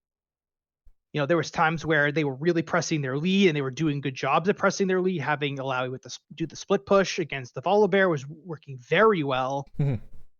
And then that's, a lot of that good in the early game. That's where it kind of starts to end towards the mid to late game where they started grouping up. And instead of playing to their comp strength with the Alawi mostly being the one who's fed and having Team Can come into them to let Alawi really get the biggest benefit from her ultimate, they went forward and played aggressive and took some tower dives, took some fights in the jungle they got kited, and Vayne was able to get a lot of damage off, and Silas and Fi and Volley were putting out the CC. Okay, now the bad. The good was their early game. They got the snowball lead, and then I feel like, they pulled Alawi away from her very successful split pushing. They, took these fights that were where Alawi was the most fed, and they went forward and didn't really allow her to get like the best ultimates off. Where that's why I felt like she should have been staying in the split push where she's a little bit stronger. Mm-hmm. When she has to go forward with someone, not necessarily the whole team, where the whole team can collapse. Silas CC, Vi CC, Volibear CC, Vayne damage. That's a dead Alawi. Not going to really be very effective. So, now the ugly. I think I'm going to put it on personally. Their damage control. As in, losing a major fight, getting that morale shock when Vayne picks up 8 kills and just sitting on your hands after that. They still had the lead. They had every advantage at that point, aside from the Vayne, and they just could besides not. The Vayne. And even Kaisa was starting to come online. She had a few kills too. She was pretty strong. Yeah, I just think that, I agree. Damage control was kind of a problem. They the first fight bottom, you can shrug that off. Vayne got a couple kills, but it's not anything in the world. Then they take that second fight towards middle in bot jungle. Vayne gets a bunch more kills.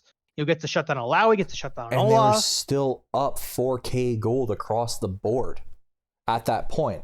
They were still winning. They were up 3 turrets and 3k gold.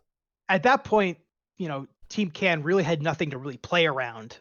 And then once Vayne got fed, then there's this big, we have a game plan. We have a win condition now. Vayne's fed. Let's play around Vayne. They did that. That's definitely where the strength, the good for Team Can comes in. Is they once that Vayne got fed, they really did well playing around her. They played well around her. She got so much damage off in the fights where she was in. They were untouchable.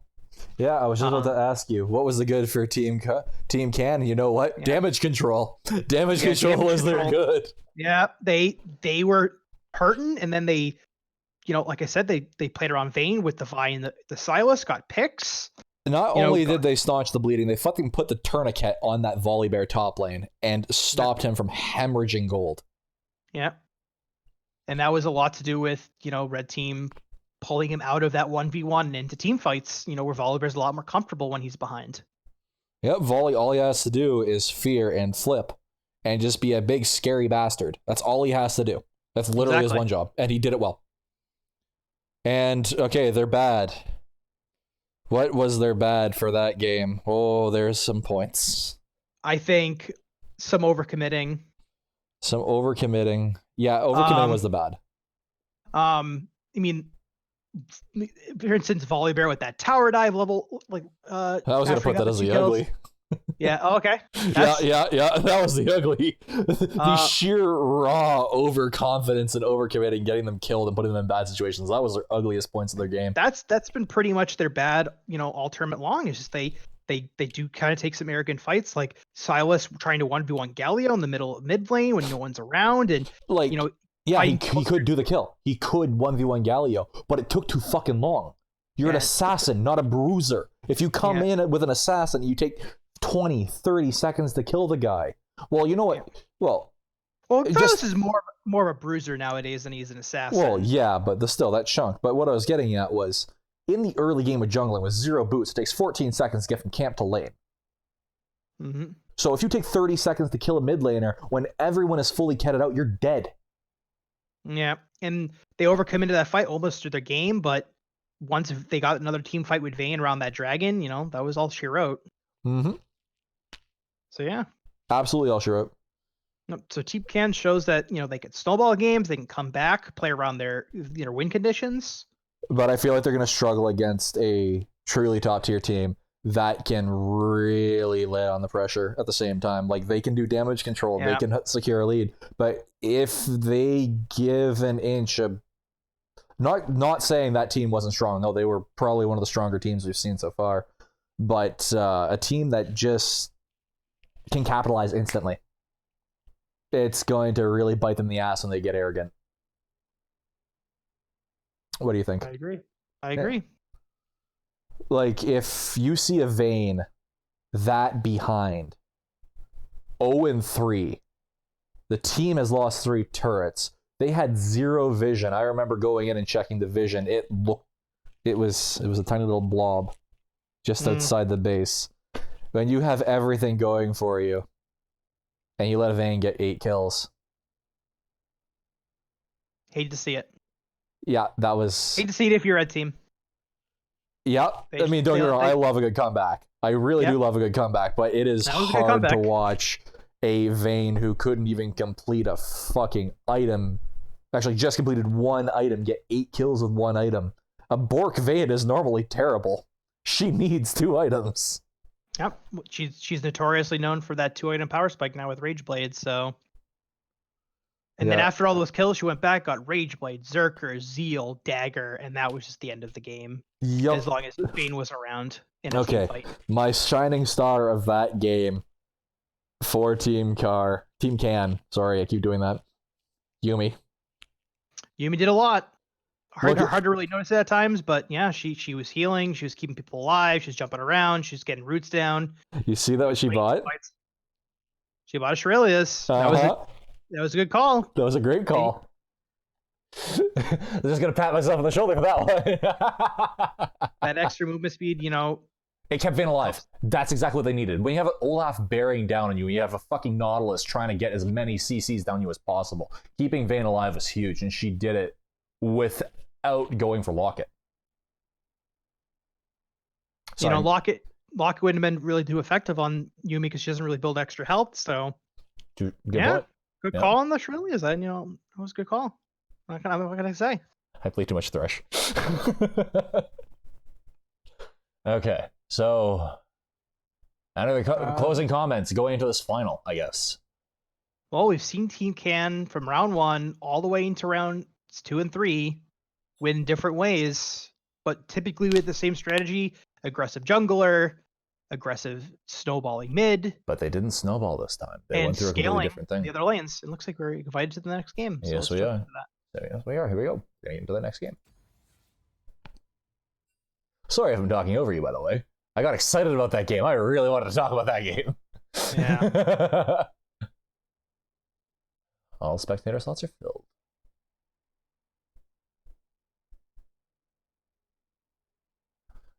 Ooh. Doot. Doot, doot, doot, doot, doot. Got a tune stuck in my head. What game are we in? Are we still... Oh, are we doing the other side of the semis? Is this the other side of the semis? I think so. Either that or Team Can did not get through to the final, which would have been weird. I'd love to swap to the spectate, but I can't.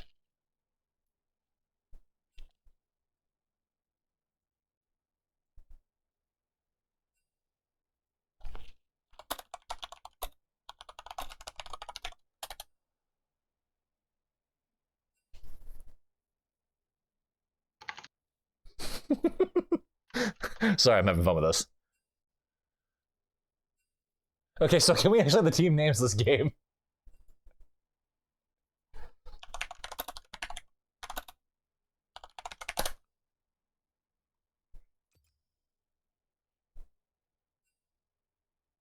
New X with coin.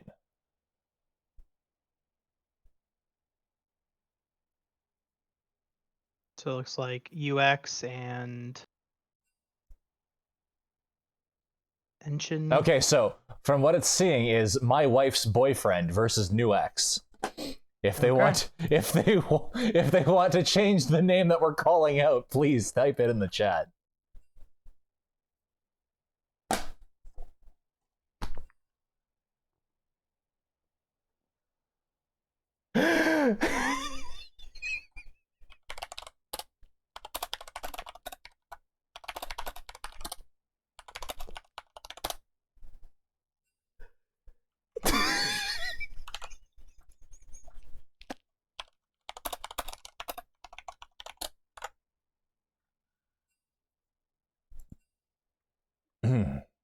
Let's get some tunes.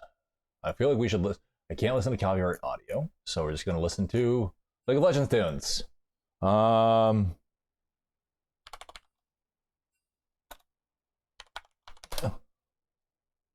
Red Side.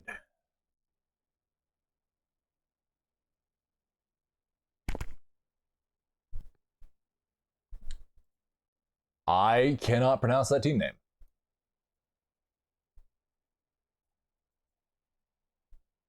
At all.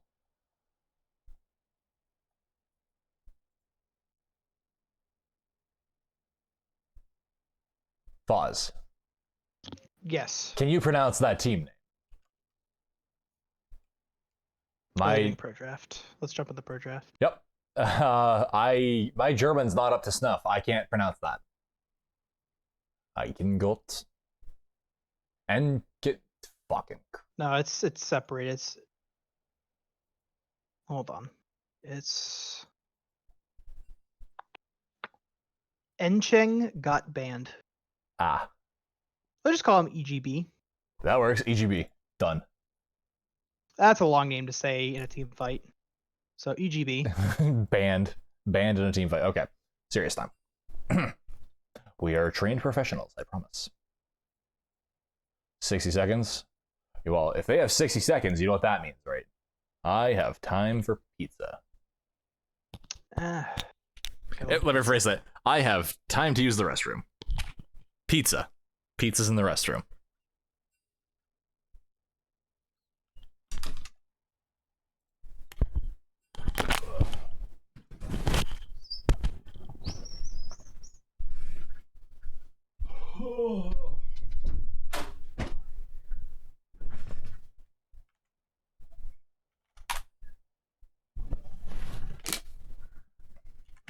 how's everyone doing out there in chat?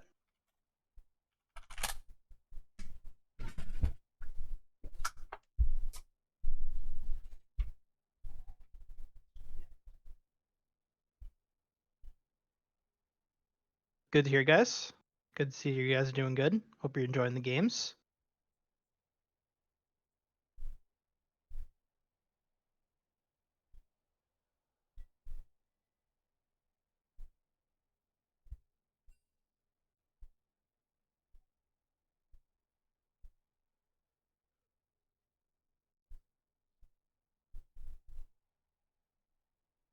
Yeah, these games are super chaotic with all the fighting and kills, but trying to keep it together.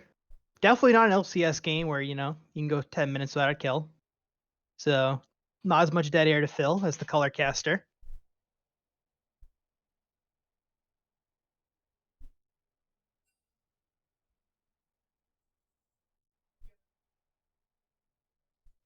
They started the pick so I will do this solo. And starting with an Ezreal ban. Shen instant ban.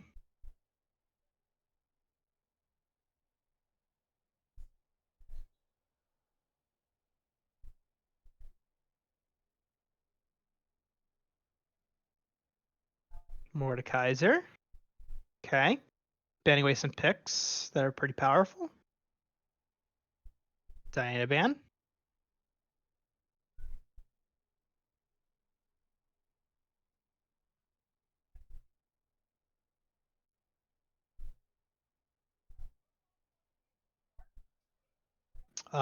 Spectator need to jump into pro draft when you get a second.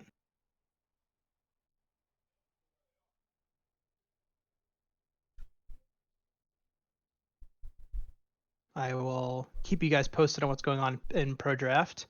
So EGB has banned Ezreal, Mordekaiser, Ornn, while Gen UX have banned Shen and Diana, waiting on their third ban. There we go.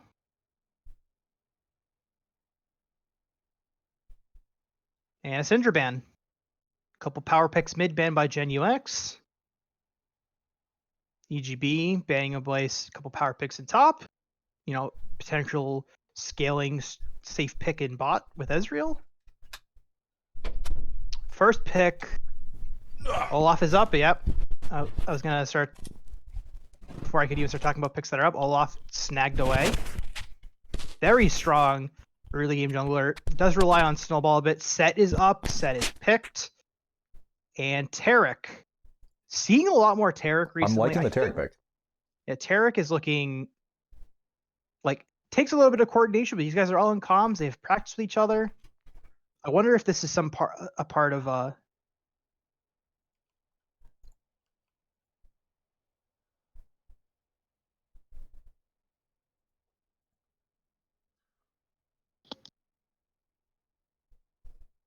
EGB still looking to picks Maokai. Looking like their top laner into Set. I don't know if that's a good matchup. Set is typically pretty good into tanks. We'll have to see how that pans out, or if that maybe I've seen Maokai mid at times. I wonder if that's a flex pick. That'd be interesting. In chat, someone mentioning Senabot with farming Taric. That actually definitely could be a thing. Taric was the linchpin in Sona. Taric farming, getting to key items. It could also Darius, be a top lane Olaf. Do could not be a top lane Olaf. Yeah. Darius, I don't. Where would this be? What would this be? Jungle set, maybe. Mid lane set at this point. Jungle set. I feel like Set's jungle is not nearly as good as it was since the last patch. They picked Caitlyn, so we have classic season 1 combo, though a lot different now with changes to both champions. Caitlyn, Taric. That used to be a tower back in season 1 with the point and click stun from Taric, land the trap, CC chain. Caitlyn, to be fair, Caitlyn was just a terror back then in general. And that was also with Taric when he had Shatter, which shredded armor when he cast it. So Galen was a terror. So Nautilus also coming through. So a lot of frontline for EGB. So definitely looking to ban some carries here for Gen UX. And I mean, EGB has pretty much put up the alarm. They are coming at you by any cost. Like they are in, and they don't want. If you have any form of disengage, you're gonna roll off this comp. Basically, what they're gonna have to do is rely on the fact that death is a disable. Yeah, and they are. And the thing is, they picked this comp into the Taric, which is really good if he pops an ulti at the right time for disengaging or even outright winning fights where people are coming at you. But the thing is, with that much pressure, I feel like that there's a lot of pressure on Taric, and it's very easy to misplay. So they could be looking to abuse that. If they're blind picking jungle, so they pick Evelyn. Interesting. This might be a comfort pick. I would felt like something a bit.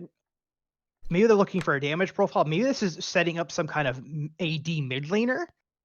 Like, so this is very interesting. We'll see what. Give me the Talon. I want Talon. I wouldn't necessarily pick Evelyn unless you were very comfortable with trying to snowball with her into Olaf, Maokai, Nautilus. Here comes Varus. It definitely feels like a pick that would be used to split push, actually. I don't think. I don't No, know if later on in the game. Later on in the game. I don't know if she's gonna be able to split push against a Maokai who has Spirit Visage and Merc Dreads if he goes that route. That is true. That is very true. So we know that sets top lane. The man who grew his own pants. I like that lock-in. Last pick for EGB. Vladimir. So what will they pick into Vladimir? Be interesting. There is no more grievous wounds except for Varus, correct? Varus is E, and there's I think there's one other ability. I'm just blanking on it right now. I know they've removed most of them. Yeah. So I'm curious how they're gonna run Cassiopeia. I like it. I like it a lot. This is the kind of disengage I'm talking about. You come in, you can't dodge the Cassio when you run straight at him.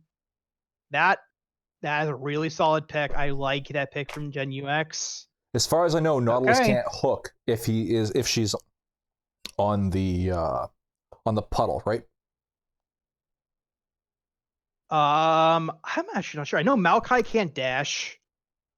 He can't use his W. I'm not sure if Nautilus can use his hook. Yeah, you might be right. This might be a very interesting. I knew there was one other one. Chat mentioned it. Kled has grievous wounds on his Q, as well. And there's one other that I'm blanking on. Katarina's ult. There we go. That still has it? Oh, wow. Yep. Remember when Tristana was fun? I mean, good. I mean... When you go AP Tristana with the grievous wounds? Mm-hmm. Oh, yeah. Back old Misfortune, every auto when she activated W, apply grievous wounds. Remember when... Oh, God. There's so many good things. I miss old League. I'm a little bit nostalgic for old Zyra. Like, old Zyra, not like, let's make us apart. Ezreal ban. Right. Yeah, that happened. All the bans are just picking their champions. So, we know what EGB is trying to do this game. They are trying to... Ooh. Someone left. Someone jumped. Crash? Press F. He lagged. Couldn't select a character. Understandable.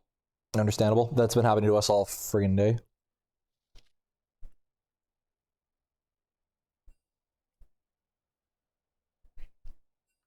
Oh God! So someone in one of the chats mentioned earlier. Remember how I brought up Surge? They mentioned Surge Echo. Please bring back. Please bring back Surge. I feel like that'd be cancer. Just another 80 AP and attack speed on Surge. Sorry.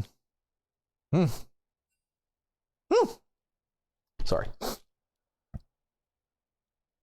not sorry. Actually, unironically, on Mordekaiser would probably be decent.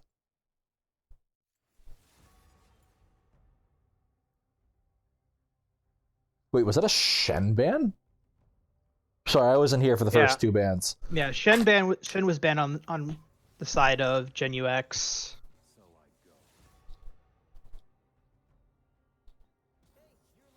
I must say, I do like this pro draft as a thing.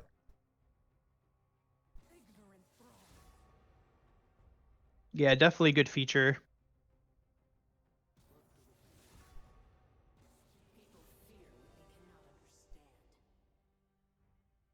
I'm actually kind of interesting why, if they're going to use pro draft, they have tournament draft as the custom game. You could just do blind pick. Pretty much, a little bit faster, gets in the game quicker. Don't have to go through picks. I have no idea, my friend. I have no idea. I love how they're hovering picks right now. It's like, dude. Just lock them in. We know what's going on.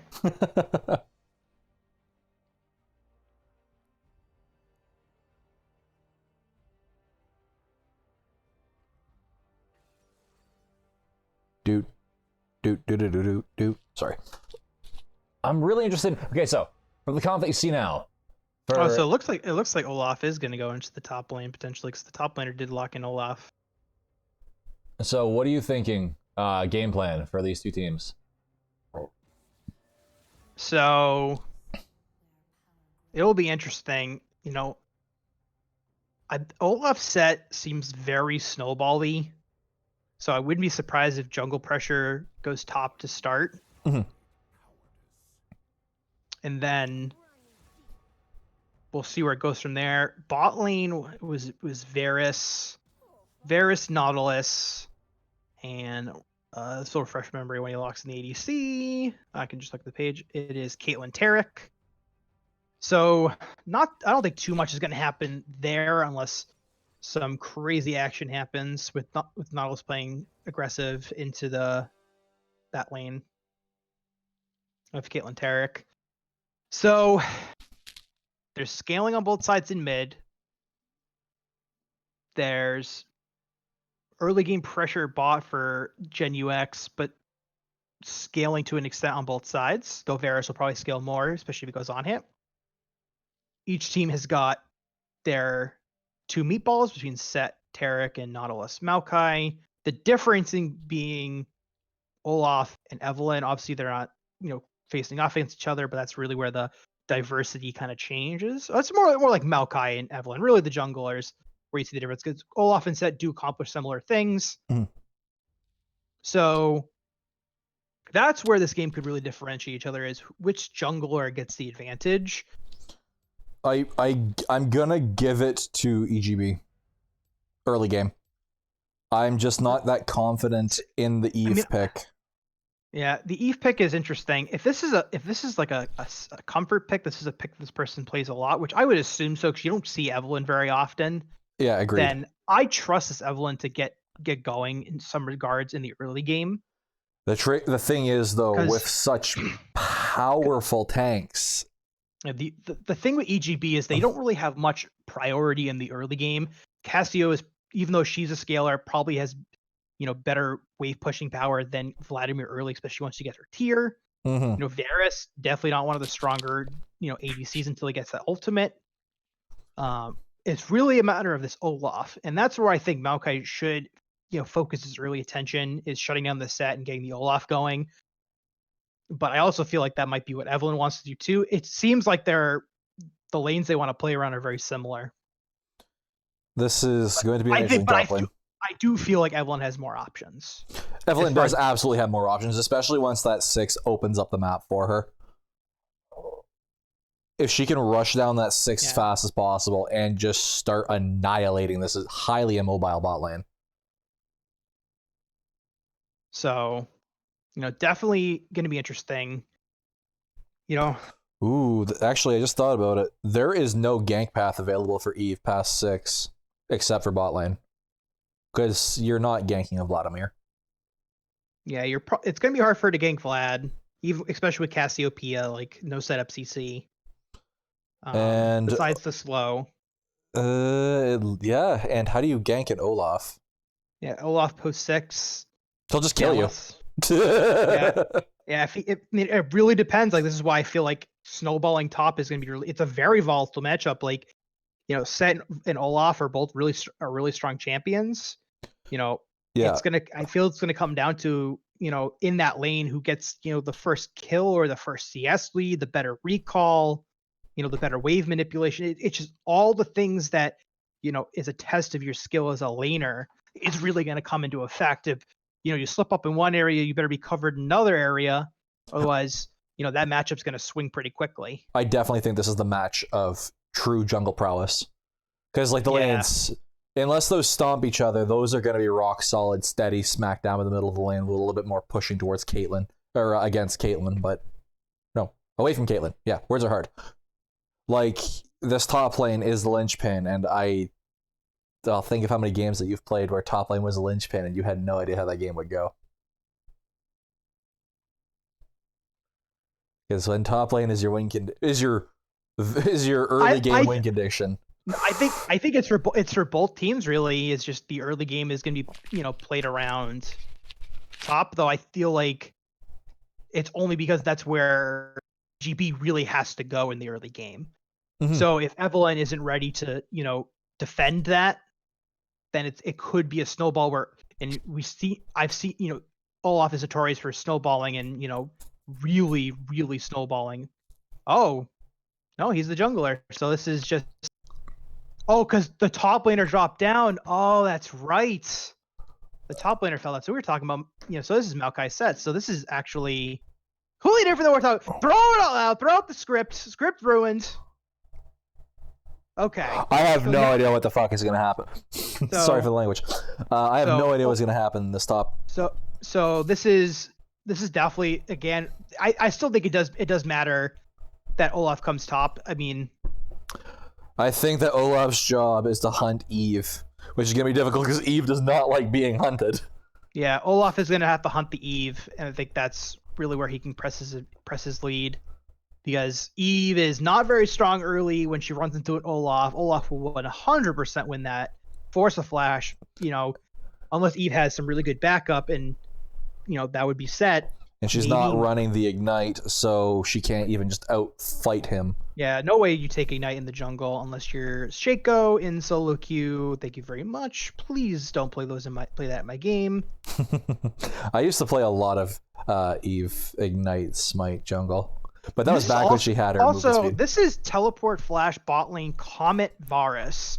So are we going to see a lethality build, or is this just tech Comet and still going to go on hit? Because usually with on hit you want lethal tempo so you can really bust up the autos. So I have no idea what's going on this game. If he's not going on hit Varus, their only true forms of scaling are the Maokai getting super tanky and the Vladimir getting super in this Vladimir damage late game. And then this is a very squishy comp on the side of Gen UX. Also, and Varus could be so. There is no offensive summoners in the spot lane for this Varus side. Yeah, I didn't. It's very interesting. I didn't. Oh my god, this is going to be an immovable object versus an unstoppable force in this fucking bot lane. Right, language. Sorry, I'm getting tired. Huh, I'm bad. Hey, I think the lag stopped. I think the lag might have stopped, Fozz. Nice. That was sweet. Holy crap. Welcome to Summoner's Rift. Alright, let's get back into game. We have a very standard line of scrimmage setup here. Nothing interesting happening in this early game, it seems. Nah. I think we're just going to sit here and stare at people quivering in fear at bushes for the next minute and a half. Look at that fabulous mid lane. Look at it. Look at it. You wish your chest was that hairless and defined. Oh my god. Yeah. We all do. Minions have spawned. Jesus, Jake. Yeah, mobile lanes and an Olaf. I mean, This is going to be interesting. I'm just waiting for someone to just, you know, hopefully try to get off those train tracks before that train hits them. I was really hoping for a last-minute invade, but it wasn't going to happen. I knew it wasn't going to happen. Olaf using a lot of mana on that first camp. Yeah, I like this. This is something that I like to do is Machete Star and Olaf. You clear those 3 camps so quickly with Machete. Eve. So he's definitely looking for some aggression in this top lane set up by the Maokai. So Maokai's really got to get his level 2 so he can get his W. This is the race to the top lane, it seems. Ooh, but he goes for wolves. This is really weird. He might be going for the level 4. The level 4 would be a full clear, and it would be a full clear. Yeah, that's some good damage coming out. This Olaf questionable. Usually there you want to go right to blue and then Grom hit level 3 and get a gank off. Unless he is going for the level 4 and he wants to keep his blue buff alive as long as possible. Could be it. There's level 3, but he's out of mana, so he's got to take blue. Yeah, but luckily Olaf does scale with lack of health. That's true. This bot lane, very unentertaining so far. Looks Sorry, like uninteresting. Evelyn going for a full clear.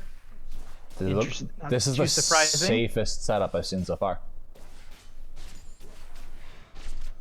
Olaf now rotating. So it looks like they're just going for full clears. Just handshaking the early game, going for full clears on both sides. Well, I mean, there's no damage coming out of Set or Maokai. Like, I've seen them do that same trade 4 times now, and look at their health bars. Like, there's nothing to assist these junglers in these ganks right now. I agree. Like, Set's not going to help you. Actually, the bot lane would be the smart gank for the Olaf. With that Nautilus, he can make a play. Olaf just spotted on a ward. Ooh. And he was called out. And he was predicted. He doesn't have Prio in mid. Oh, baby, that's going to be first blood, I think. Yep. Saw the ward and chose to ignore it.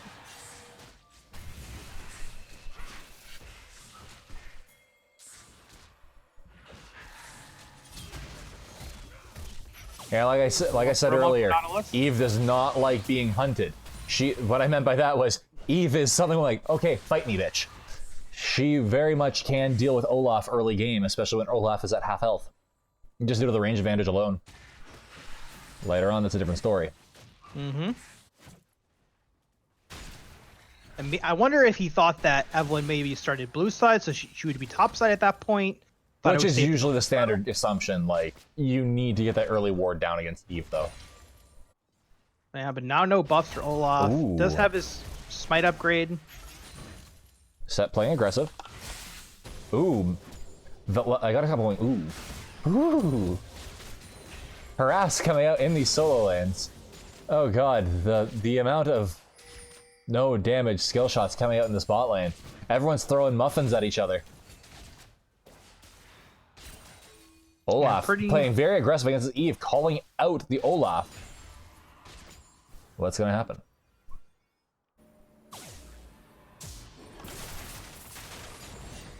You've spotted on drugs. It's interesting that they're communicating with pings and not in voice chat. Might just be additional support. It's not too uncommon that people also throw out pings. Backing off is both junglers.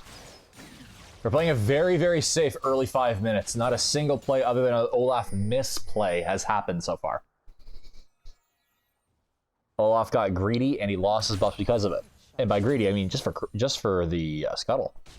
Yeah, I mean, you normally would think that, you know, start bot side with your bot side leash and go from there. Probably assumed if Eve was going for a full clear, she'd be top side at that point, but no, she started red side.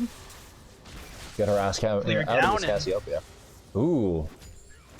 This manaless set starting to take a little bit of advantage in this top lane. They are both level 6 though. Yeah. Oh, Varus thought he was going to miss that minion. He didn't. Even looking to try to set up something maybe mid. This Maokai. Up.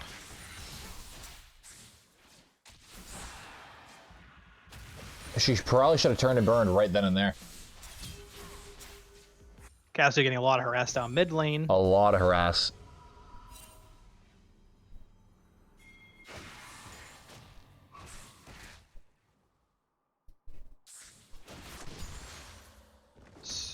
So first reset in bot lane, we are going to see the lethality poke Varus.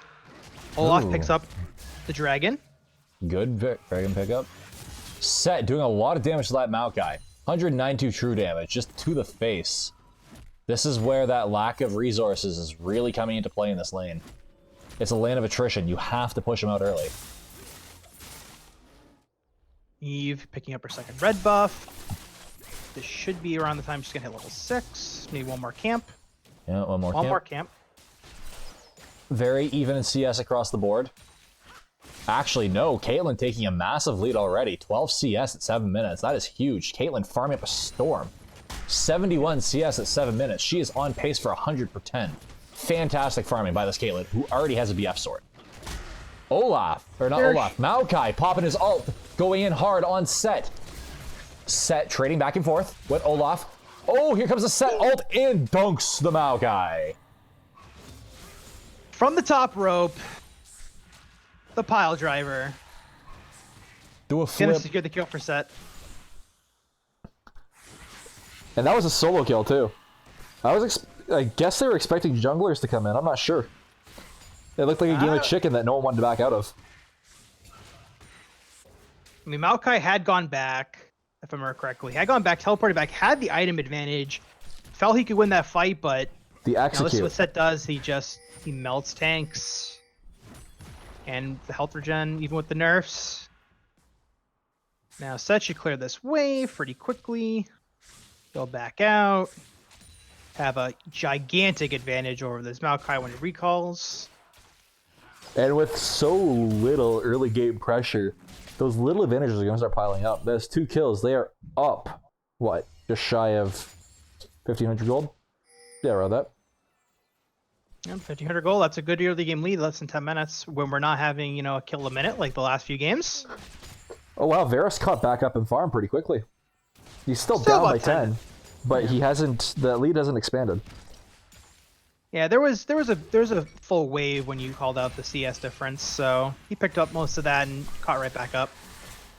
Vlad Cass trading back and forth. Interesting. Cassios for the Lost chapter, opting to maybe want to apply more pressure to this Vlad before he gets out of control. So goes for the Lost chapter, not gonna defer stacking that tier. Maybe not even a tier at all. We'll have to see. Lost chapter is a statement in itself. It does inherently apply pressure, because if you see a Lost chapter in lane, you're going, okay, they're gonna look at a snowball, so you're gonna play safer. A little bit of a mind game thing. I agree. Set chunking this Maokai like it's his job. They're coming up, looking like they're going to do Harass. Looks like they're going to do harass.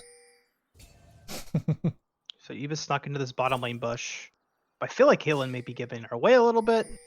I wonder if they spotted Eva on a ward at some point. I don't think so. They're just playing safe because they don't want to get hit by a Caitlyn Q. Flash up by Varus. Oh, good. Immediate disengage by that. Oh, Tarek. Nautilus. Oh, boom. Eva popping the knot. And unfortunately, Varus couldn't capitalize. Fast forward a little bit. Olaf coming in onto this Eve. Olaf turning, burning, killing 1. Kills Tarek. Kills 2. Varus picking up a kill on Eve.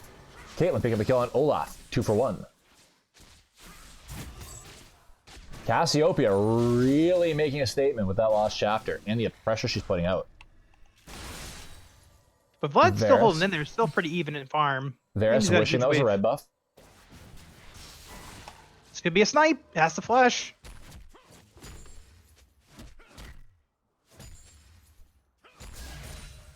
Set just pushing it in onto this Maokai. He's really not having a good lane. Face breaker, forcing him off the minion wave. I like it. That was some good trading. And my game froze completely. I was waiting for that. Don't think Maokai should have queued that wave. Set's been hard shoving it back in. You should be fine. But this might be an opportunity where Set needs to try to set up a freeze, and Maokai just denying that option by trying to set up a freeze of his own. I feel like Set should just piss off to mid lane and go gank something. He could do that. Maybe go for the Rift Herald. I feel like that'd be the smarter play than just pushing it in. You did ping out this dragon. It looks like he's coming down for this dragon. Olaf onto this Eve, doing no damage with that true damage. Interesting. He is maxing axes, it seems. Yeah, max axe. Pretty standard these days. Oh, times have changed. Well, ever since they added scaling to that ability, it's not the same. So, got to max what's strongest. That's the cue. Interesting. Olaf going for Cinderhulk this game. It is So the maybe safe more- play when you're not snowballing. Oh, Varus all coming out. Taric all coming out. Varus picks up the Taric before the ult can come down. A lot of damage coming down onto this Varus. Varus getting backwards against the Set. Set just pops everybody with that AoE. On top of Eve. Oh, not enough. Unfortunately, Caitlyn not able to pick up the kill with the ult onto that Varus. Everyone's forced out. This is going to be a free dragon, it seems, unless Vlad can do something cheeky here. Don't think he can. Especially when he's sitting on a ward. Facebreaker. Pull him into the wall. Fast forward. Oh my god.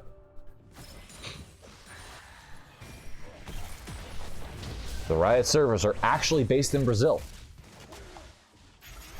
And run off Brazil nuts. Cassiopeia doing good damage here. A lot of good damage.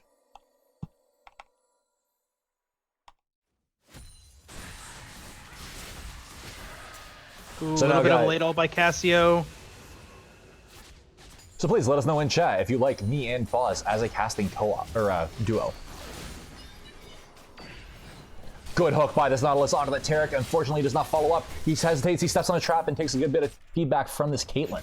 Maokai going extremely hard onto Set. Can he pick up the kill? He does ult. Set, Facebreaker into the wall. Set backing under his turret.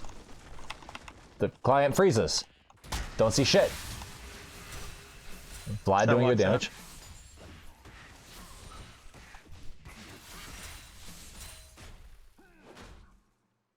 Set picking up his Triforce at 1345. That's a good pickup there. This is going to be a different lane from now on. Maokai burning down a lot of this turret. You know, for someone that was being bullied so hard in this matchup. He got to Sunfire Cape, and that's a big power spike for Maokai. It's hard to even make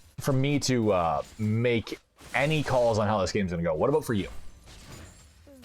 So, the gold is on Evelyn for Gen UX. I'm blanking on their name. What do you say? EGB. There we go. Always look at chat. They help you. EGB, their gold is on, take a look at gold, mostly on Varus. I'm very intrigued. It looks like they're going to try to take this mid lane tower with the Rift Herald. Some Rift Herald coming in. He's going to slam it in. Boom! There goes the turret, and there goes the Rift Herald. And that gives all the first tower gold over to Vladimir, who's now sitting on 1800 gold before backing here. Hey, Fozz. How do Yes. I change it to gold view? They've changed the spectate class. X. That lets you. Ah, thank you. Appreciate it. Vlad picks up a large rod and a null magic mantle. So Eve is ahead. She's got 3 kills. She's got 5,500 gold. Only 500 gold ahead of the Olaf. Varus, though. ult has to be flashed. Taric does get stunned up. He's forced to ult. He's ulted too late again. He gets burned down a bit. Olaf going hard. Evelyn picking up the kill onto Varus. Evelyn has these weird dagger things. What is that? Might need to fast forward. Yeah, I did. I missed. It froze midway through the thing, but Cassiopeia going extremely hard onto this Vladimir. Cass about to go down. Maokai unable to get the assist. He really should have waited to help out that Maokai, who did teleport in to help him. Feels like always teleport. Set looking to take out the top turret as a response for that roam. Good response. Evelyn getting some cheeky damage onto that Olaf, chunking him down for half his health and getting the hell out of dodge. Going back to your question, Jake, who I think is going to happen in this game that's even? I have to give the advantage to, EGB just for the fact that they have a bit more of a front line. But I'm really curious how this... Oop, am I getting caught out? Ooh. Down. Oh, she did not wait for the proc, and she died because of it. She got too greedy and wasn't patient. And the Hex Drinker, wasn't expecting that. I have to give it to the advantage of the team that has a bit more of a front line, but I'm really curious how this Lethality Varus is going to do in team fights, if they even go for those, or if they're just going to be looking for Siege. Because their only real team fight damage is the Olaf and the Vlad getting caught out a little bit here. Looks like they're almost just fishing for the dragon buff that gives them the siege bonus. Or not bonus, but the sustain. It's a very safe game. Not quite enough damage from the Caitlyn ult to take down Vlad. Caitlyn not doing... She's still not at her eye edge, even at 150 CS. I think she's sitting on a bunch of gold, though. She is. She is definitely sitting on more than enough to get it. She's just 25 gold off. Oh, I am dumb. Well, she could have always resold her refillable. It is 17 minutes. I agree. I feel like if you're moving down mid lane after this point, you should sell that to finish off your main item. She's still sitting there. Oh, there we go. She is recalling. All right, Cassiopeia warding up, seeing the pink ward. Yeah, they're setting up for this dragon. Maokai's top, no teleport. Oh, Olaf getting some good chunk two. onto this guy. Set being popped. Holy shield by Set. What the fuck was that? That was his empowered W with full grit. Gonna give him that massive shield. But this is gonna give the dragon over to EGB. More gold in their pockets. Mr. Lister, the Sister Fister, over here. Getting out with a huge shield. I've been holding on to that joke since he released, okay? And I just realized that Caitlyn had all three components. She was only 400. She only needed 400 gold to get her Infinity Edge, but she goes back with the same amount of gold, gets Infinity Edge and a Cloak of Agility. But after the Cloak of Agility nerf, that's only 40% crit. 45 with the Infinity Edge. Oh yeah, you're right. Sorry, my mistake. So it was fun while it lasted. You have to wonder for how much longer it's Evelyn going to be effective, even because we're past the point where people are in lane, she can stealth around and make plays within her stealth, unless this is a random objective where she can get a flank. But EGB is doing a good job of warding with pink wards, and other pink wards have mostly dropped at this point. It almost feels like, due to the pacing of this game, that the Eve should have went for the Rylai's instead. I don't agree with that, Eve. Ooh, Eve, is she gonna get dangerous. out? No, not gonna get out. Good flash. And she dies. That's all she wrote. I really feel like Eve should be going for her Rylai's instead of finishing off that Lich Bane. I don't agree. Well, Eve is all about the assassination, so... being an assassin to peel for her backline. Yeah. This is not gonna be another instance where Flat gets the exhaust off. Yeah, this is a dead Tarek. Tarek getting caught again and again and again. That's the third time I've seen him get caught so far this game. He gets sniped by the Varus. Oh, good ult by Varus. Set, ulting in. Onto... Big ult by Cassio. Big, huge ult by Cassiopeia. A lot of damage coming. Vlad coming in for the pickup on the Cass. Set, Facebreaker. Staying up under the tower. Olaf escapes with the hair of his... Triumph saves him. Oh my god. By God almighty, that was a dive. It's so rough making these calls when it reasons. Oh my god, he picks up the kill. Cheeky. But was that worth? Hell no. He did get a shutdown. No, she didn't get a shutdown. So that was not worth. It was just cheeky. Admittedly, she did just face check a bush with 3 people in it who had 2 of them had no health. I think she was trying to get one of those shutdowns, the 300 and 450, respectively, on Olaf and Vlad, and just unfortunately was only able to get the Maokai. Did she have ult available to her? I think she did, but just too quick on the damage there. Well, yeah. I am going to point out one stat that I'm not seeing much of. Warding from this Evelyn.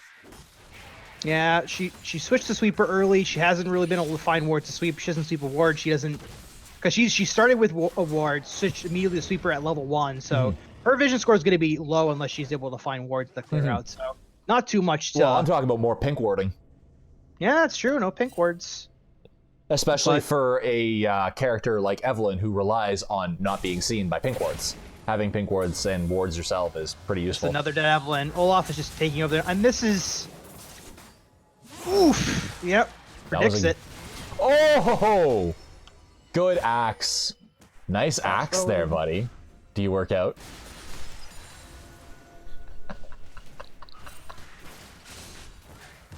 Olaf just running it at them again and again. Taric got picked. Pop goes the Taric. Caitlyn can't do anything under this turret. Misses her Q. Varus picks up the kill. Nice and easy third turret dive. This is not looking good for a team that doesn't, that's... But when you take no risks and you fall behind, you can't get them back into the game. This is very much a game of gambling at this point, it feels. You have to make the gamble. Too.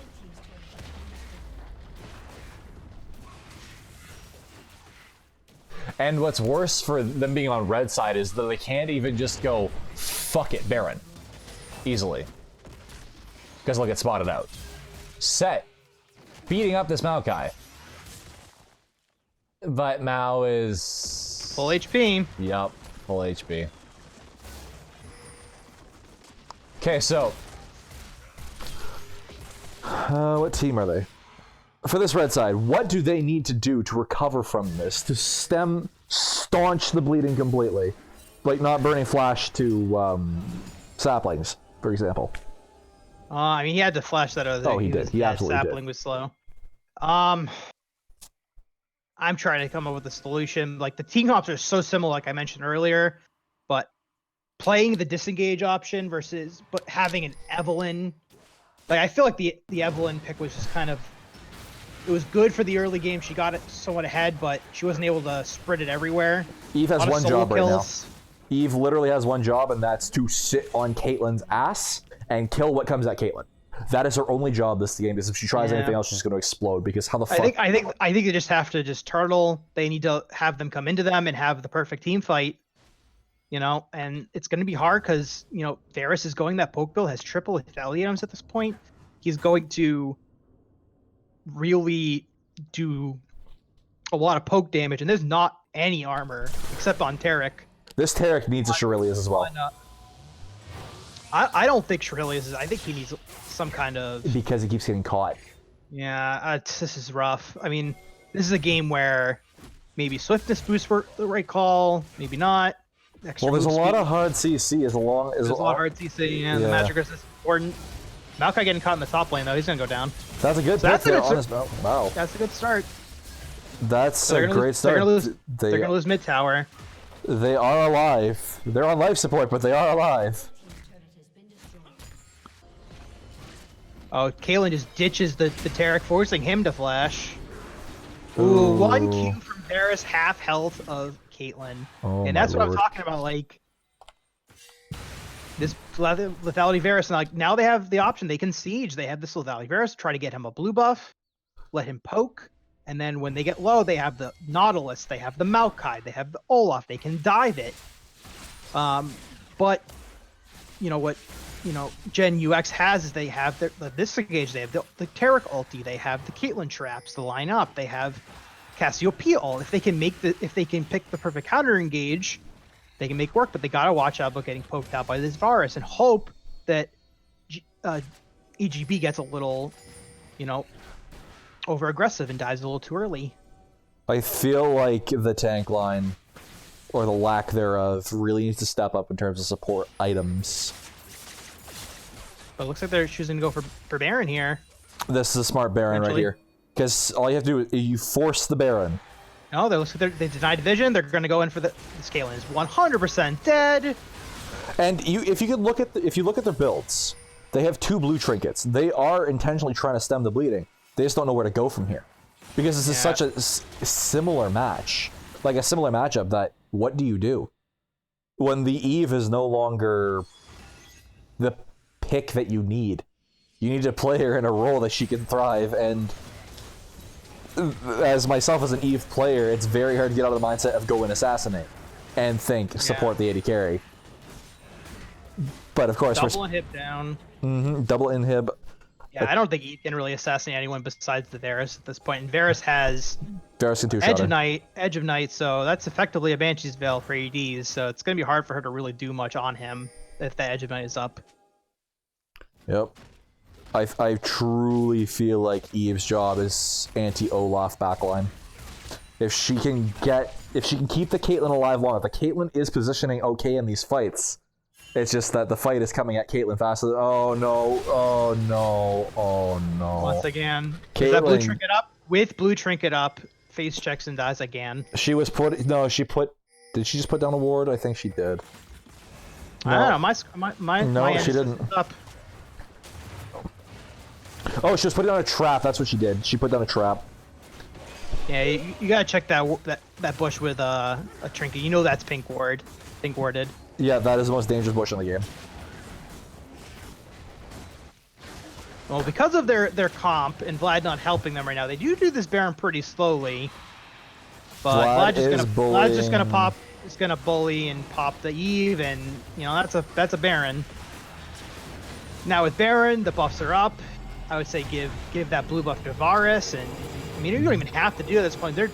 They have an exposed inhib, they have a down inhib. You could do so many there's so many options for your EGB at this point. EGB could probably just walk at them at this point.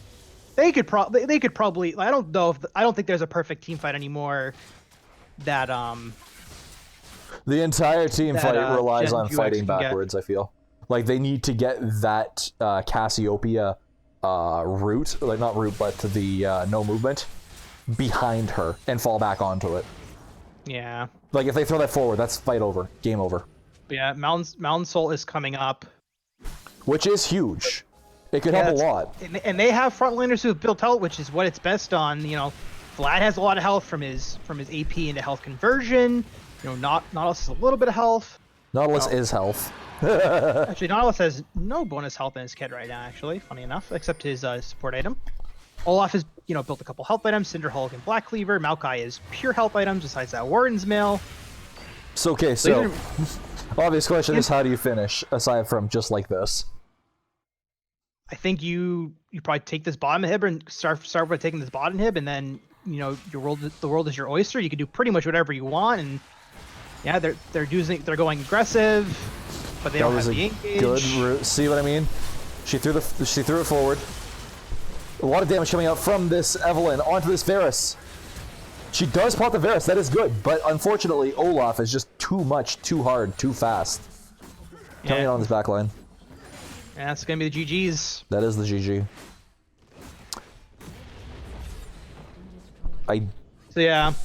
Basically in this meta, with the way the game is, if you're gonna pick a very similar comp to the enemy and you have an assassin and they have a tank is the only difference, advantage is gonna go to that team with the extra tank.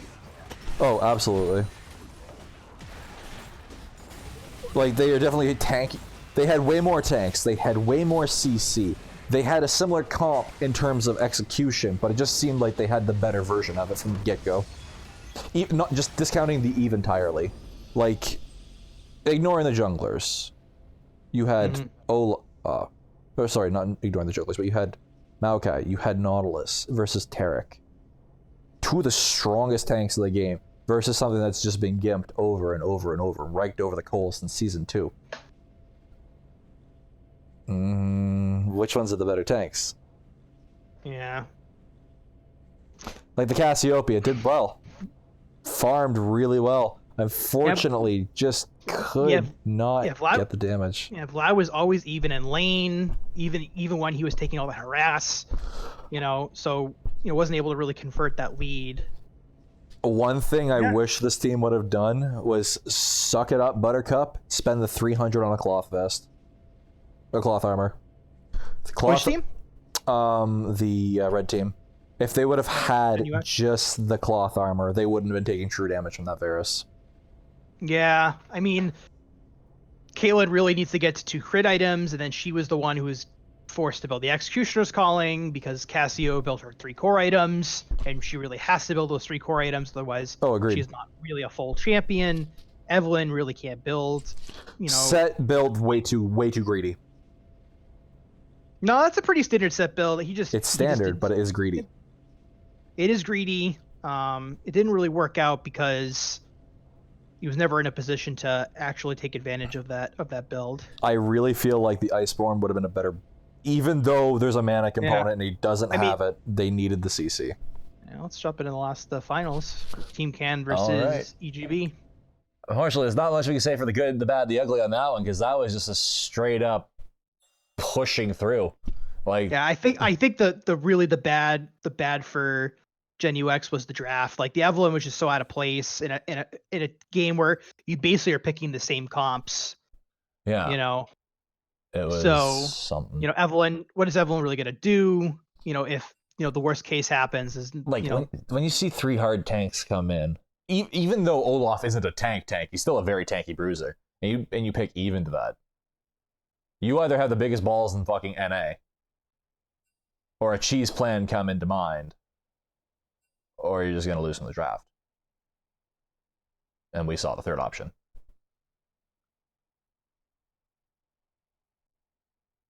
However, this is going to be an interesting game. EGB Team versus Team Can.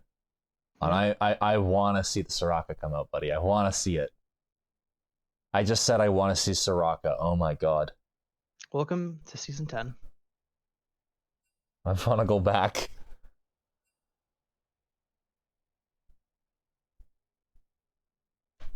Pog Robin smurfing.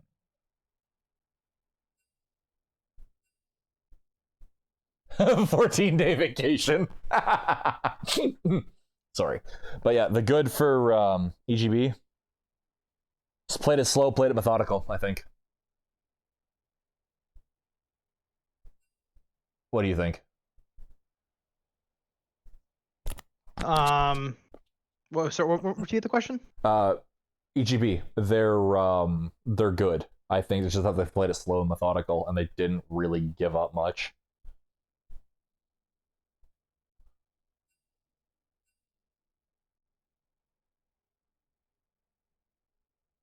I think for the bad, they played it slow and methodical, which is not going to go well against this team. Team Can is going to pick them apart if they play slow.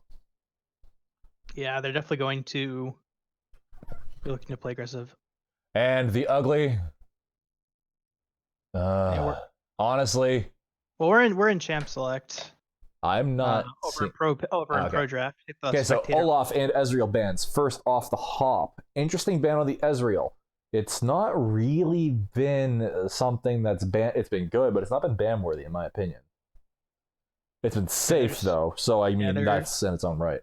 They're banning out the core components of EGB's comp last game, Olaf and Maokai. The team can be doing their homework, sorry.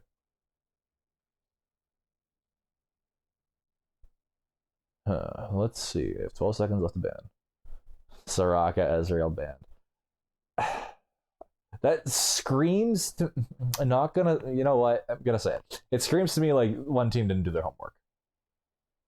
Yeah, because Team Can really has not put a priority on either of those champions. Like when it's been a good spot, they'll pick it, but it's definitely not like their main priority to pick Ezreal and Soraka. Or even the Mordekaiser. The Mordekaiser... Doesn't work. That one does work. And maybe it's just a preference they don't want to play against it. Are they banning their entire last game's team comp? First ban, and then they pick away the Nautilus. So you got to pick 4 different champions, bare minimum. Oh, they left the Shen up. That was banned last game. Shen Diana were the things on the ban list. So these seemed like their comfort picks. So they know the solo lanes. Kassadin, okay. We saw this pop off the first game, I believe, for Team Can. And I don't think Diana can super punish Kassadin early game. Oh, that's going to be a very explosive level 6 in that mid lane. Unless it's a top Diana, which would make sense. It would not make sense because that's a Shen. Never mind. Yeah, I mean, I've seen Shen support, but that is a losing. That is a lose. Jungle, we'll see. That's not her best lane. Yeah, and there's the jungle pick. So they're leaving their bot lane for last, and a lot of scaling for Team Can. Oh, there's some writing on the wall for this one, unless something amazing comes out of that Shen pick. So EGB, EGB again, picking this comp that's saying, we're coming at you, what do you got? And right now, there's a Nautilus, a Cassin, and a Vayne. What was that ban? No ban. It is last time, right? EGB did it ban nobody, second ban? I mean, they put in 4 bans and then just nothing came up. Weird. Okay, slightly bugged. Oh, I know why it's tournament draft. I think it's because of tournament codes. Potentially. But we're not inputting tournament. You know what? Yeah. Banning a bot laner, banning a Philios. Oh, man. That's interesting. I've not seen them play Philios. Set. I mean, he has been banned every game against the top lane. Banning out 3 comfort picks, it seems. Unless people are just animosity banning Set like it's a fucking Teemo. Yeah, some people do that. Set is really strong. Bans Taric. Taric. I'm gonna be honest, I would have probably left that on the board. Because the Taric played out of position the whole game. Well, that was Gen UX. You're right. My mistake.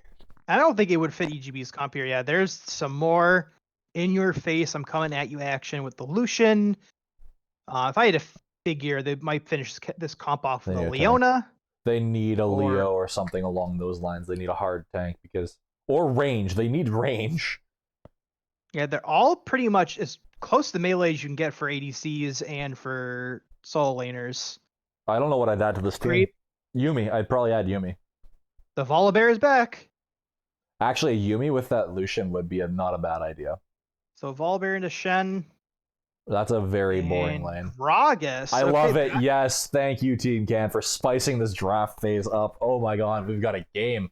We've got a game, bud. Yep. That's a Jungle Gragas, baby. Jungle Gragas. Okay, Thresh. Yep. Yeah. Okay. I was thinking Leo. So this is EGB. I like the last game. More. Like it more. So Can going for the scaling, EGB going for the aggression.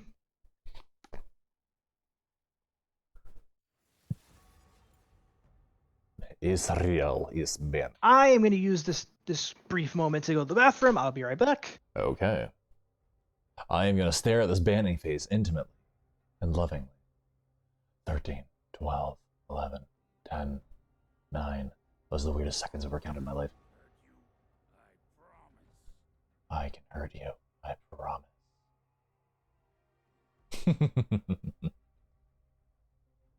If you guys like this content, please consider checking out the next tournament that we do. And also, don't forget to throw us a follow on Twitch. I don't know if we're doing any other platforms. No one's told me shit.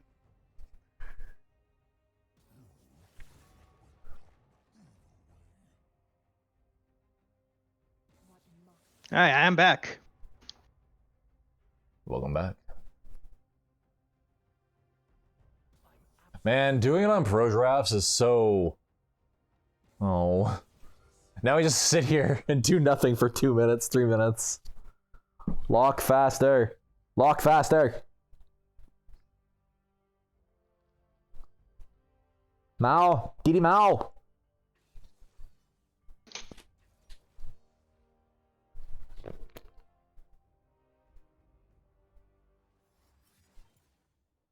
What happened?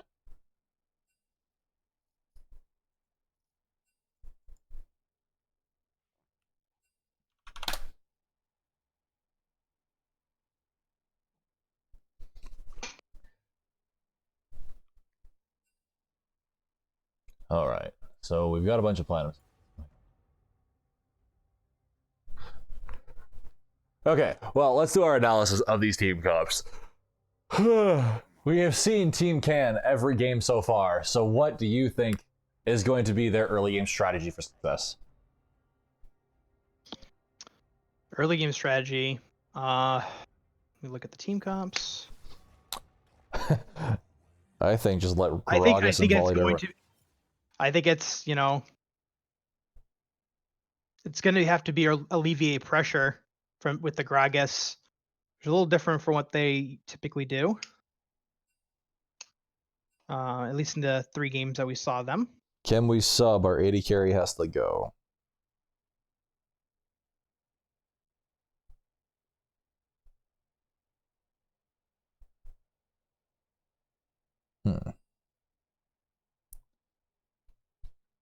Ooh, my legs.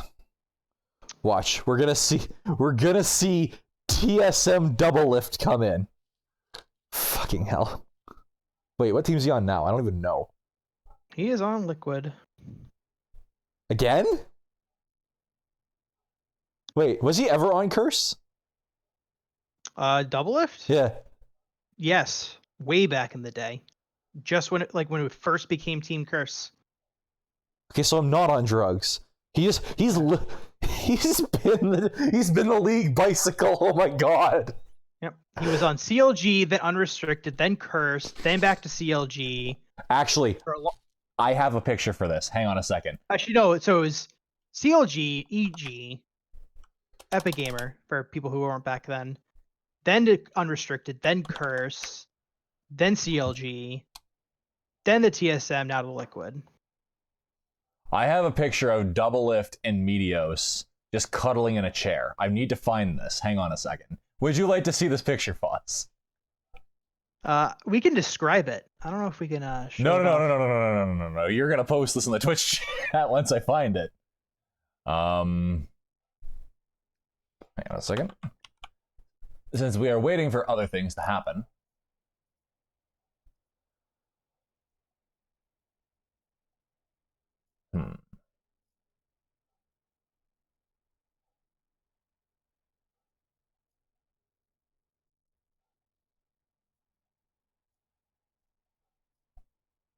Interesting. Ask moderators. I'm not a moderator. I'm just a man with a microphone. Are you a man with a microphone? Would you like to be more? Find out now. Next on Dragon Ball Z.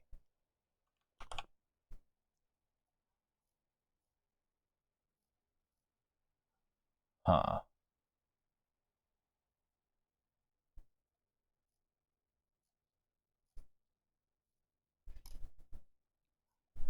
What is this called? I don't remember the name of it. Oh, it's called Everything, right. Everything.exe. Let's just run some random exe. That'll go good. Random exe that was not trusted by my computer. Let's do it. Alright, let's find this picture of Meteos and Doublelift cuddling in a chair.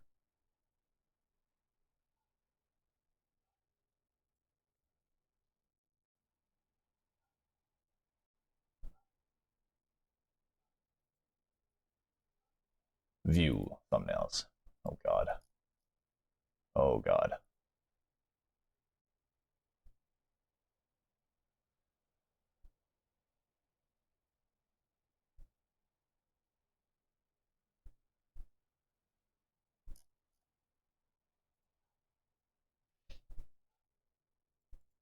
It'll probably just be easier for me to just search this manually. So while we wait for this to find out, I'm gonna just serenade you. No, I'm not. Please, No. God, no.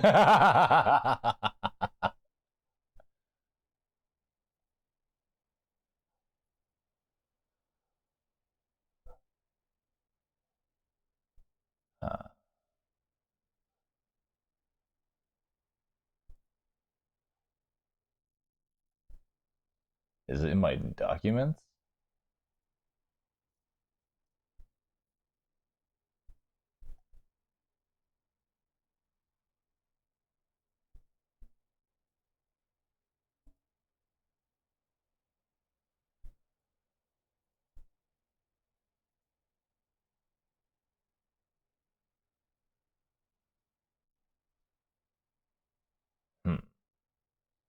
So how is this going so far? Do we have any feedback on this whatsoever?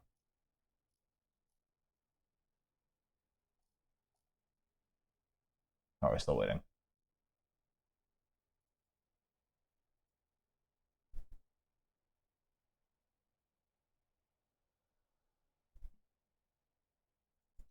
Whose ass is that?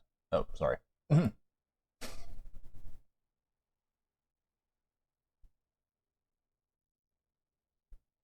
Well, We're gonna this have is to fun. they're gonna have to redo the picks and bans, I think.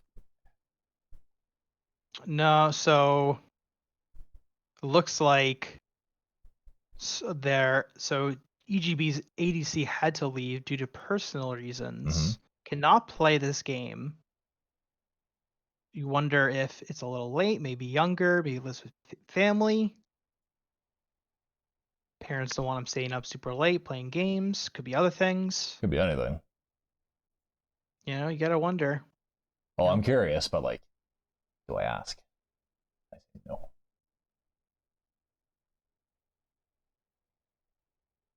Where? Oh, where? Looks like we got an invite. Oh my lord. I did not receive an invite. No. The custom game did.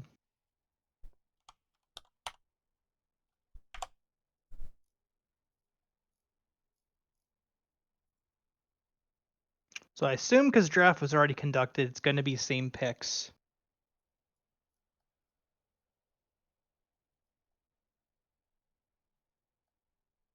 Due to the fact the draft already was conducted. Yeah, that's what I'm thinking as well.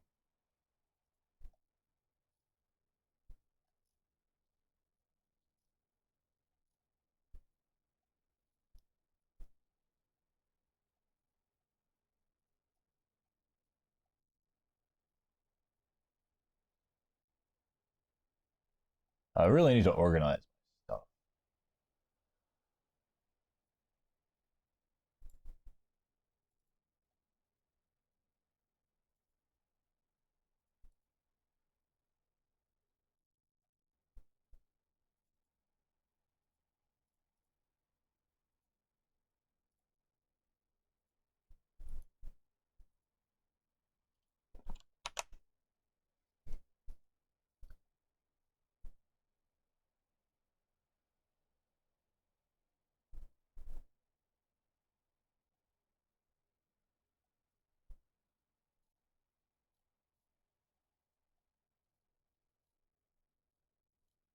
Okay. What's going on? I am very curious as to what's going on.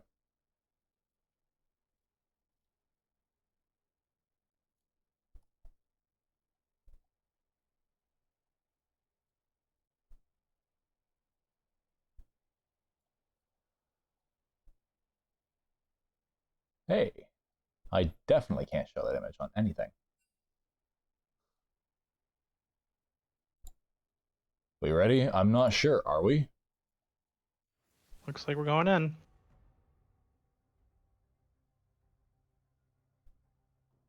Awesome. Awesome, awesome.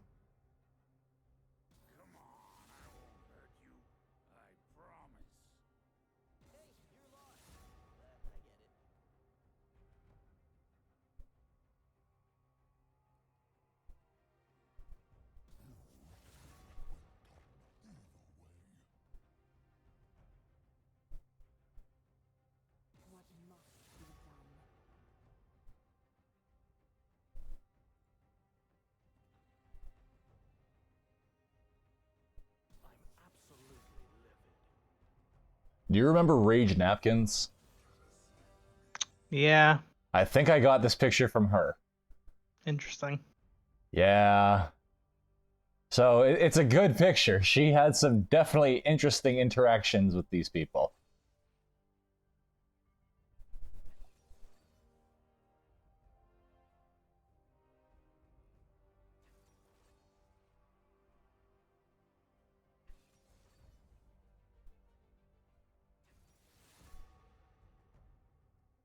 Found it. I found it.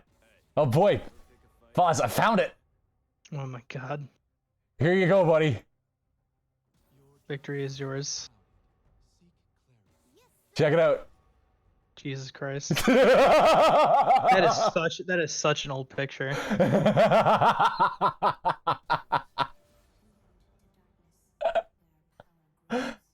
I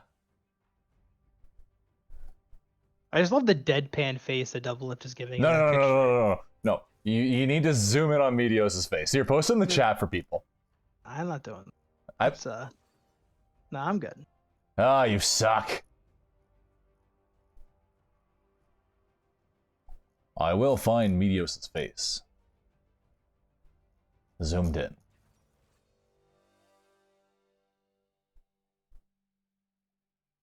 This is what happens when you go through 8 years of hard drive folders. Jesus Christ. Just look at this. Look at this beautiful man.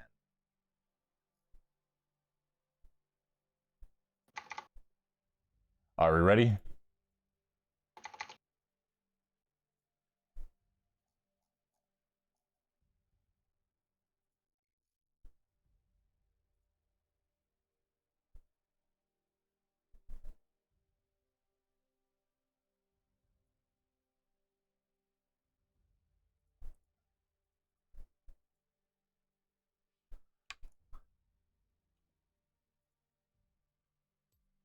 All right, here you go.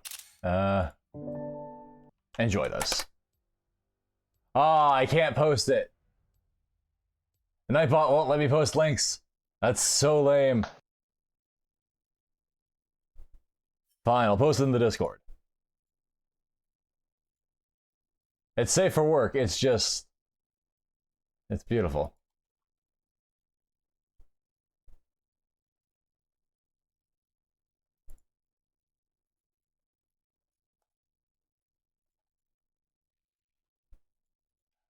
So yeah, if you want to check out the 50/50 Gaming Discord, you can see what I was talking about this whole time. Okay, so team comp. What is their game plan for this second team? For EGB? Yeah. The red team? Snowball. Snowball? They've got Hard snowball. Graves, Diana, Thresh can roam for picks. It's all about the snowball, because if you get the late game against Vayne Cassidy, you're not going to like the outcome. Especially when you have one true tank and the rest are squishies. Because Cassidy will just blow you up. And it's not going to be close.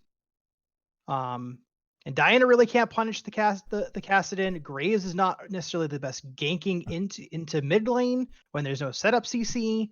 So this feels like a setup for this Cassidy to just pop off, not really struggle in lane, get to 6 pretty easily, and just bring his deals all across the rift. He's got mana, he's got AP, and he wants to give it to you. He's got style, he's got class, he's looking for some Graves. I can't finish that sentence.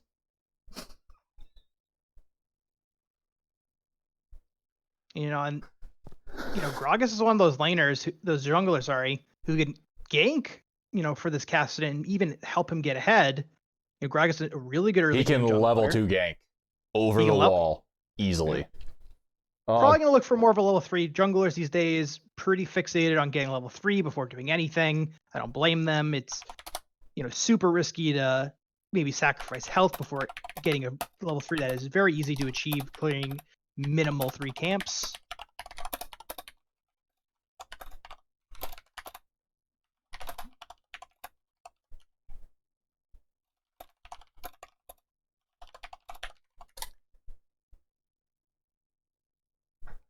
Shameless plug. 20 seconds left. Let's go. Volibear. I'm predicting the first blood Volibear again. Because what's Shen gonna do to a level 1 Volibear? Nothing. What's Shen gonna do to a level 2 Volibear? Nothing. Yeah, Shen can obviously hold off Volibear with his W. I'm sorry, am I being partial? I think I'm being partial. Yeah, let's be impartial. Yeah. You like Volibear, we all get it. I fucking love Volibear. Oh my god, okay, so I'm not allowed to play Volibear in voice chat with my friends anymore because I keep making bear jokes. It has been a mountain not a mountain, I see the sentence in my mind. I just can't get it out of my head. Exercise in shit. Okay, anyway, whatever. Long story short, bear puns are my jam. And I like Volibear way too much. You should check chat. Oh, I'm more than unbearable. It's downright grisly. It's very polarizing.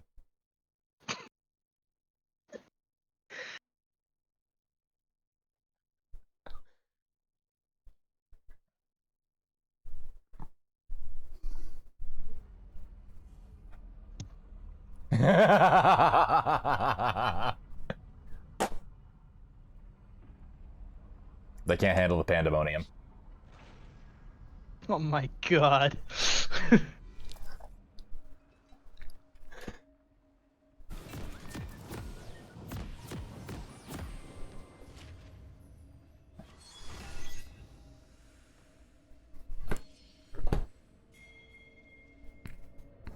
The Ursine do not know fear.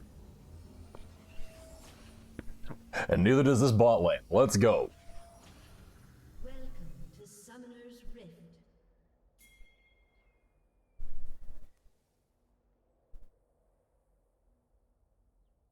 So, Seconds until minions spawn. not going for an invade this game. It's just spreading out. Well, I mean, it seems like their bag of tricks for the last 4 games we've casted has kind of been deflated in the early game. You know, that bag of tricks of sit in that one bush. Well, they were the ones trying to invade, and people were trying to do counter invades against them. Minions have spawned.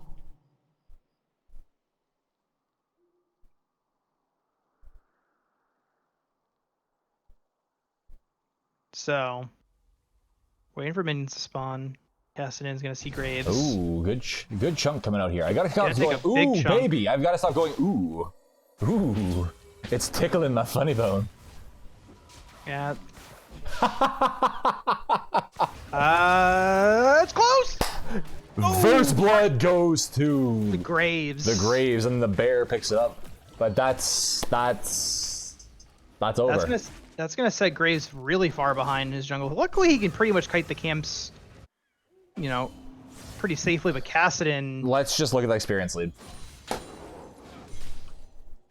Kassadin's gonna lose a whole wave of creeps. He did get a bit of experience from the kill, but not much, very little.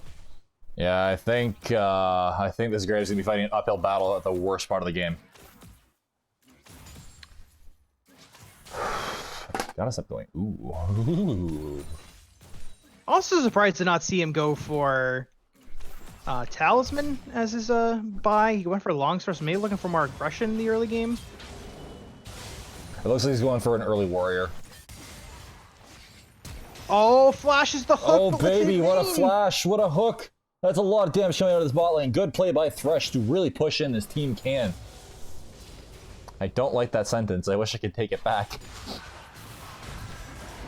Diana getting some chunk off onto that Kassadin in the mid lane. Yeah, Kassadin's gonna be a bit behind for a bit. Yeah. Diana hitting level 3 before Kassadin's 3, so she's gonna be able to trade aggressively on him. Boop. And there's a little Q coming out of the Kassadin onto the Diana. Oh, she almost started the auto tag and didn't get it off. Good job. Volibear under the turret again. What the?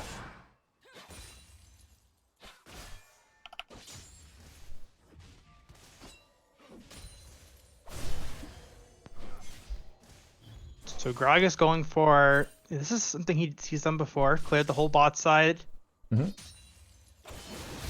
He's playing very safe. He likes Shen? going for 4 camps for really crossing over river. He's gonna pick up the scuttle here. Shen actually has an experience advantage on the Volibear. Interesting. I think Volibear might have missed some creeps heading up. Oh, more creeps have died on the side of Shen here. That's the reason why. Diana chunking down this cast and forcing him out. Whoa, that's a lot of damage coming out. Multiple fights at once. Graves Yeah, going Graves is extremely aggressive. I like it. He was behind, so he had to gamble. He gambled well, and he got ahead because of it. Yeah, This. Go ahead. Yeah, Volibear's got to chill here. He doesn't want to give up all these creeps in top lane, so he's gonna have to play it safe and let the wave crash. This looks like Gragas coming in, forces the flash out of the mid later. 2 flashes come out, 3 flashes. Oh my god! Oh my god! Oh my god! He pressed W. He dies to the minions. Yeah, I don't know why Gragas pressed W there. He just needed to auto one more time, and that was the kill. Trolling his Kassadin. Love it, but Kassadin does get the kill, though. Good damage coming out of this Lucian into this bot lane. That is an Ignite coming out of the bot lane. For this Red Tide, it is EDG, correct? EBG. EBG. EGB. Fuck. EGB. I hate this. That Thresh is counting as lucky stars that he did not land that hook. Because he would have died. Big Bear. He is iron tough. Thresh, what are you doing, buddy? Just do the thing.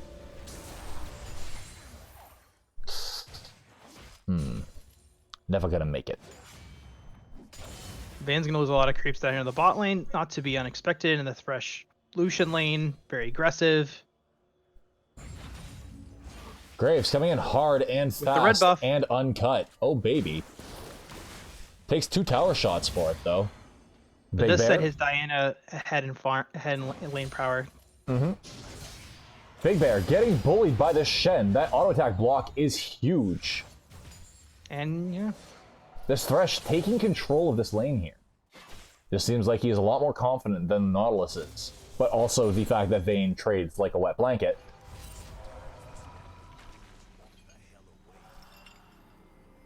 Yeah, Diana freezing in mid lane, really shutting out this this Kassadin. He's trying to stay in XP range, so at least get to his level 6 as soon as possible, but down 30 CS already, 6 minutes into the game. That was an interesting recall by Shen there in Vision. He should have, in my opinion, should have sat in the bush.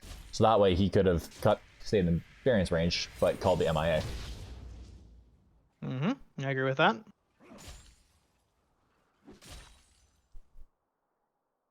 Shen teleporting into top lane, so teleport is down for when we need it at the Baron. The Dragon fights is coming up. They are level 6. Might need to fast forward a bit. Volibear getting the snot kicked out of him by this Shen. Ninjas versus Bears. Apparently ninjas win. A lot of damage coming out of this mid lane by this Diana. Level 7 versus level 5. She goes in onto the Kassadin and she picks up the kill easily. Shen beating up the Bear. Bear popping ult. Bear is gonna get the kill. No! Oh, this is close. And the Bear does pick up the Slay. Graves. Counter jungling that red buff. I like it. Yeah, knows Gragas is in mid. This is a lot cleaner.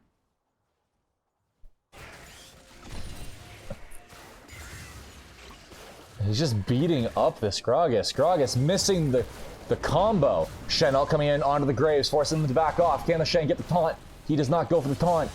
Never mind, no taunt. Thresh, hook, in, Nautilus, low. Nautilus explodes. Lucian ult missing. Never mind. Doing well. Vayne, does she get the proc? She does not. And Thresh picks up the kill on this Vayne, so it's 2 for 0 in the bot lane. It is now 5 for 3 for EGB. Fuck, that hurts to think of.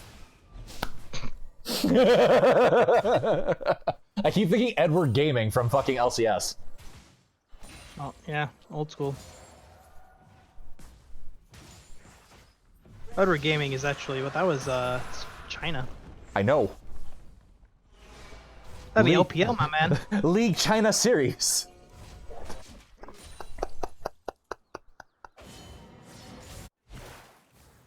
All right, Graves just coming in, beating up this cat. Oh, never mind. Holy crap, this Kassadin's damage is huge.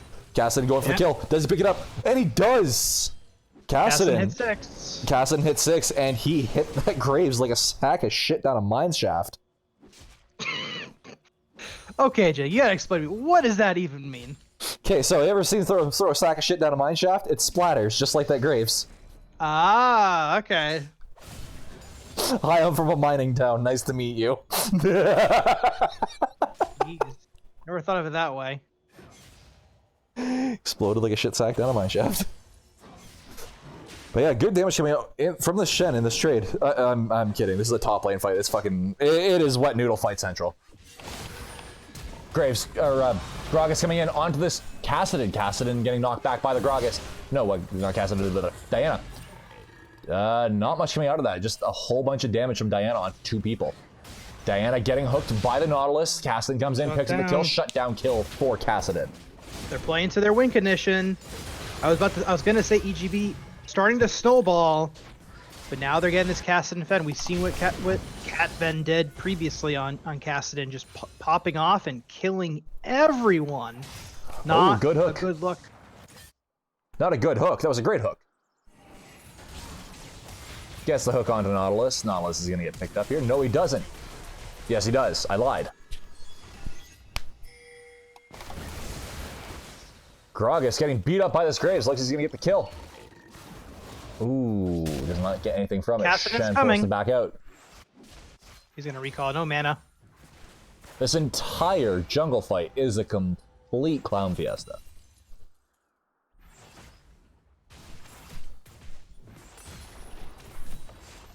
Lucian up 30 CS in bot lane. Kassadin's 50 CS? Am I doing math right? 50 CS down in mid lane. They're starting to pick up some kills. Yeah, that is 50 CS down. How does one have 36 CS at 11 minutes? It's early game for you. Ooh, good damage coming out of this Thresh. Huge damage coming out of this Thresh. They'll turn this. Oh! Vayne turning the fight with the Kendama into the Lucian. Stopping his ultimate. Thresh extremely low. That's huge for Vayne. And that's win condition number 2. Online. Their scalers have gotten gold now, but... And the volley isn't behind this game either. I mean, he's ahead. He is losing most of his fights, especially since Shen got the Bramble Vest. But he's not losing. He does have good CS. He's actually up in CS this game. Diana going in on the Kassadin and getting hooked up by the Nautilus who roamed in from the bot lane. Kassadin going in, doing damage. Doing good damage. They can pick up this Diana right now. Kassadin needs a little bit more damage before they can do this. He's like, he needs a Lich Bane. No, I'm kidding. Don't buy a Lich Bane. Fennel coming through on the kill. And Lucian picking up the kill onto Vayne in the 1v1. That's what happens when you don't have your support as Vayne. You die. Pretty much. Yeah, oh god, she didn't even have her Bork yet. Lucian comes in with everything. You have boots and a most of a Bork. 2 turrets down in mid lane. EGB is popping open this map like a can. They did take down the 2 mid lane turrets, opening up the map wide open. I wonder if these 2 towers down in mid actually is a way back into the game for Can. Because now if they shove this lane in, Kassadin can freeze so deep where he can't be punished and may be able to farm back into this game. But right now... They don't have the CC to gank him, so I think it's fair. And then Gragas has he'll still have the mobility with his ultimate to roam around. You know... Kassadin coming in. But Kassadin coming in bottom. Good hook coming out of the Nautilus onto the Thresh. Thresh popping the ult. He does not get the flay off. And Kassadin coming in. And Vayne gets the kill. Good giving it off to the Vayne. Feral Drake coming up. I swear the people who made the Riot Spectate client should work for my dentist because they're amazing at freezing. Okay. Volley Bear coming in, doing some good damage onto the Shen. Shen forced to back out. Volley does not have any of that. Both flashes used. And they disengage. This is going to be a free dragon. Oh, Graves doing amazing damage onto this Vayne in the early chunk of the fight. And it froze completely. Graves does pick up the Vayne. Ooh, Gragas picks up the dragon. Graves coming in. This is going to be an extended brawl. Unfortunately for them.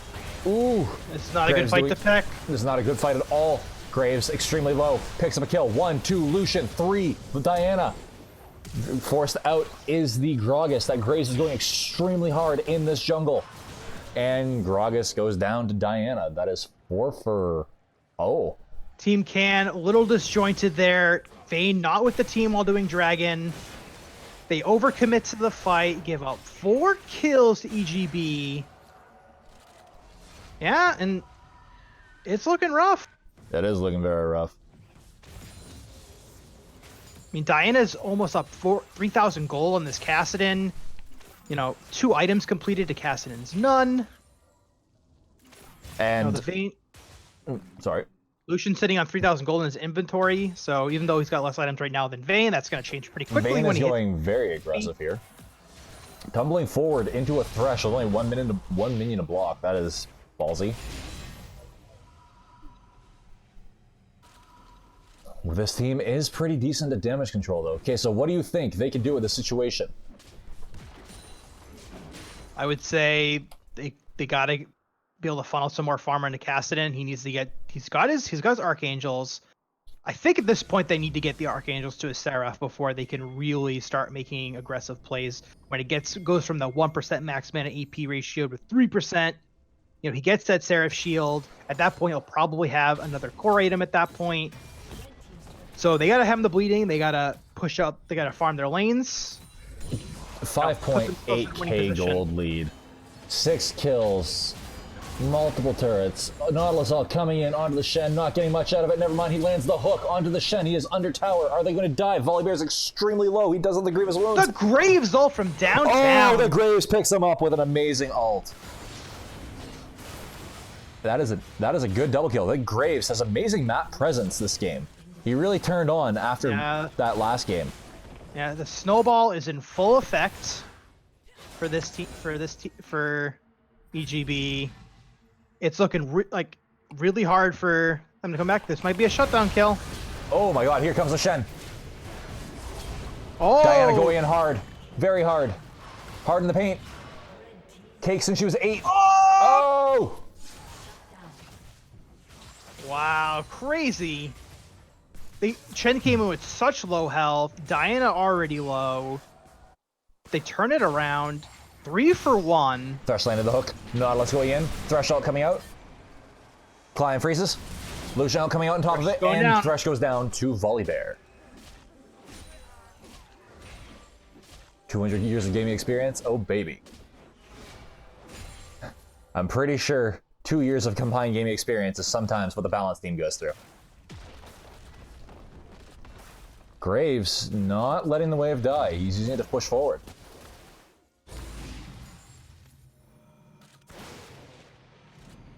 Volibear going in onto this Graves. Could be a big shutdown. Oh, but it goes to Volibear. Oh, that's really unfortunate. Kassadin really needed that gold. But at the same time, Volibear has no items. That's true. This entire team is starved for gold. Vayne hasn't... Her CS hasn't moved in about... Kassadin is over 2/3 of the way through his Archangels transforming. 544... 750. He's got a Sheen. He's doing So hear me good. out. Okay. Vayne gets the Ginsus. Like Kassadin gets the Lich Bane. Fight here. Pause for a second. Oh, coming in onto the Nautilus, or from the Nautilus onto the Diana. Nothing coming from it. Okay.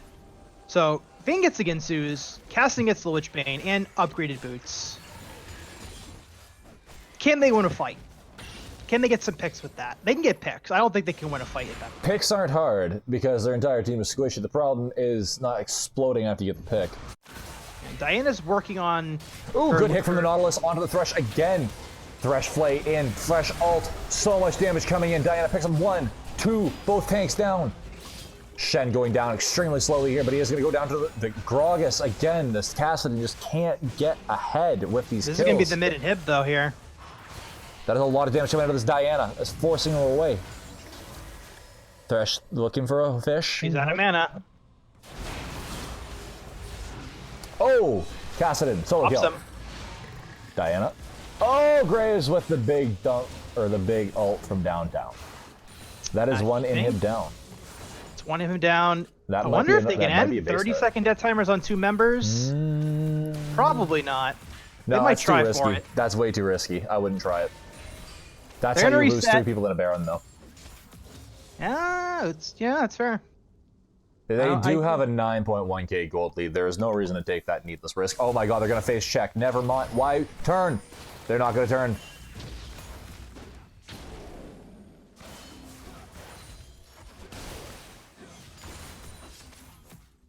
Yeah, this is looking grim for Team Can. Bear flashing in. Bear not getting the full flip because he used his taunt, or his fear early. Bear going hard. A lot of AoE damage coming out of this Graves. They're sitting up in this bush. This A lot could of be damage big. coming out. That's 1, 2, that's 3. Vayne has a double kill. Cassidy gets a kill. This is exactly what happened last game for them. They're going for the dragon. They do not get it. Oh, that is unfortunate. Nautilus has to use his flash to get out. Thresh, Lantern, pulling Diana out. Just in time. But big gold going onto the carries. Still looking very unlikely, especially with Baron spawning the inhib down. 20 minutes. That's a bear. Volibear looks like he's going to get caught out here. That's a dead bear. Yep. That happened.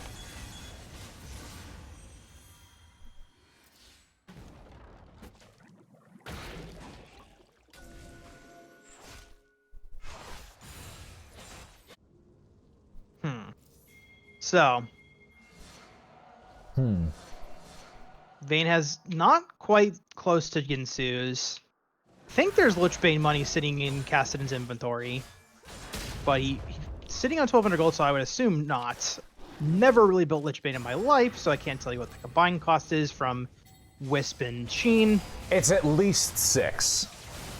Yeah, he's sitting on 1,200 gold. A lot of damage coming out of this Graves Diana combo, and oh, that's 3 hard carries. They're burning down this Baron at 20. Not even 21 minutes. 1,200 health. Yeah. And that is a dead Nautilus. That is a very dead Nautilus. That was a miscommunication between the Gragas and the Nautilus. The Nautilus could have got out if they would have communicated that a little bit better. And here comes Baron. Here comes team. Here comes group. And they're gonna force to shove it down mid. They have an advantage. They got the power play. If I had a shapelier chest, I would be doing my warm-ups because the fat lady's getting ready to sing. Good dive in the Kassadin. Good flay combo by Thresh. Thresh is gonna go down here to the bear. Vayne gets the instead. Good kill onto that Vayne. That's exactly what this team needed. Nautilus and Kassadin are here. What a cheeky little kill for Diana onto the Grogs under the turret. Gotta fast forward. Quickly. Oh baby, that's a lot of delay. And that's an ace. That's gonna an be ace. game. That's gonna be game. EGB, was... even with the sub, taking it home. They pick a snowball comp. They snowballed. Really starting from that cheeky level 1 from Graves, sacrificing his early pathing to get the kill, set the Kassadin behind. That Kassadin was removed from the game. Pretty much from that level 1. I guess we can go right into the good, the bad, and the ugly on this one. The good. What team? The one that lost. So Team Can, the good. Man, there was a lot of bad. I mean, they were able to pick up some picks when, EGB was a little bit too aggressive with their lead. That is pretty much, the only good that really came out because they were pretty sloppy in this game, in the early game, and hemorrhaged the lead pretty quickly. Yeah, that is the downside of playing tank support, melee tank support specifically. When you're good, you're great, but when you're down, it is hell.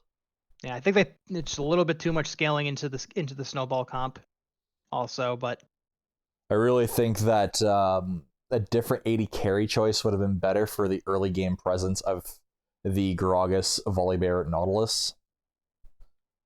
Yeah, I feel like they overcommitted early by showing Kassadin and Vayne. I in the agree. First rotation. Like, don't get me wrong, Big Bear, he is scary, but is he worth an early pick? Bear was in second rotation, so. Oh, he was. Yeah. I really do think that the Vayne pick, as well as he played it in the previous game, was a bit of a mistake purely because there is no damage. until what, 25 minutes until both carries come online. And at that point they'd only seen Shen for tanks, and they knew ADC was still needing to be picked. They saw Diana as well early. Actually, they saw Shen, Diana, and they picked Vayne into that. Which is Diana. It's you can't do anything in that matchup. Yeah. Vayne can't get out of that pull. I think draft was shaky. They showed off, their damage early, and we've seen kind of what they play in top lane, and didn't see any like aggressive junglers like we've seen before out of Team Can. We saw Gragas can be aggressive, but not the same kind of snowballing champion that we've seen like the Lee Sin, the Vi.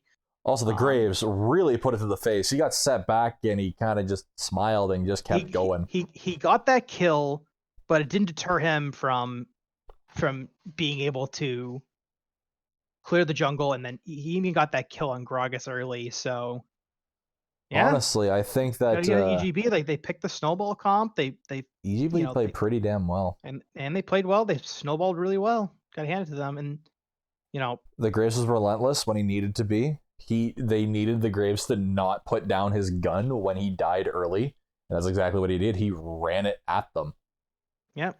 Shamelessly, it was beautiful. It was like a Winkavot. The Shen also into the Volibear, completely nullifying Volibear. Yeah, that was.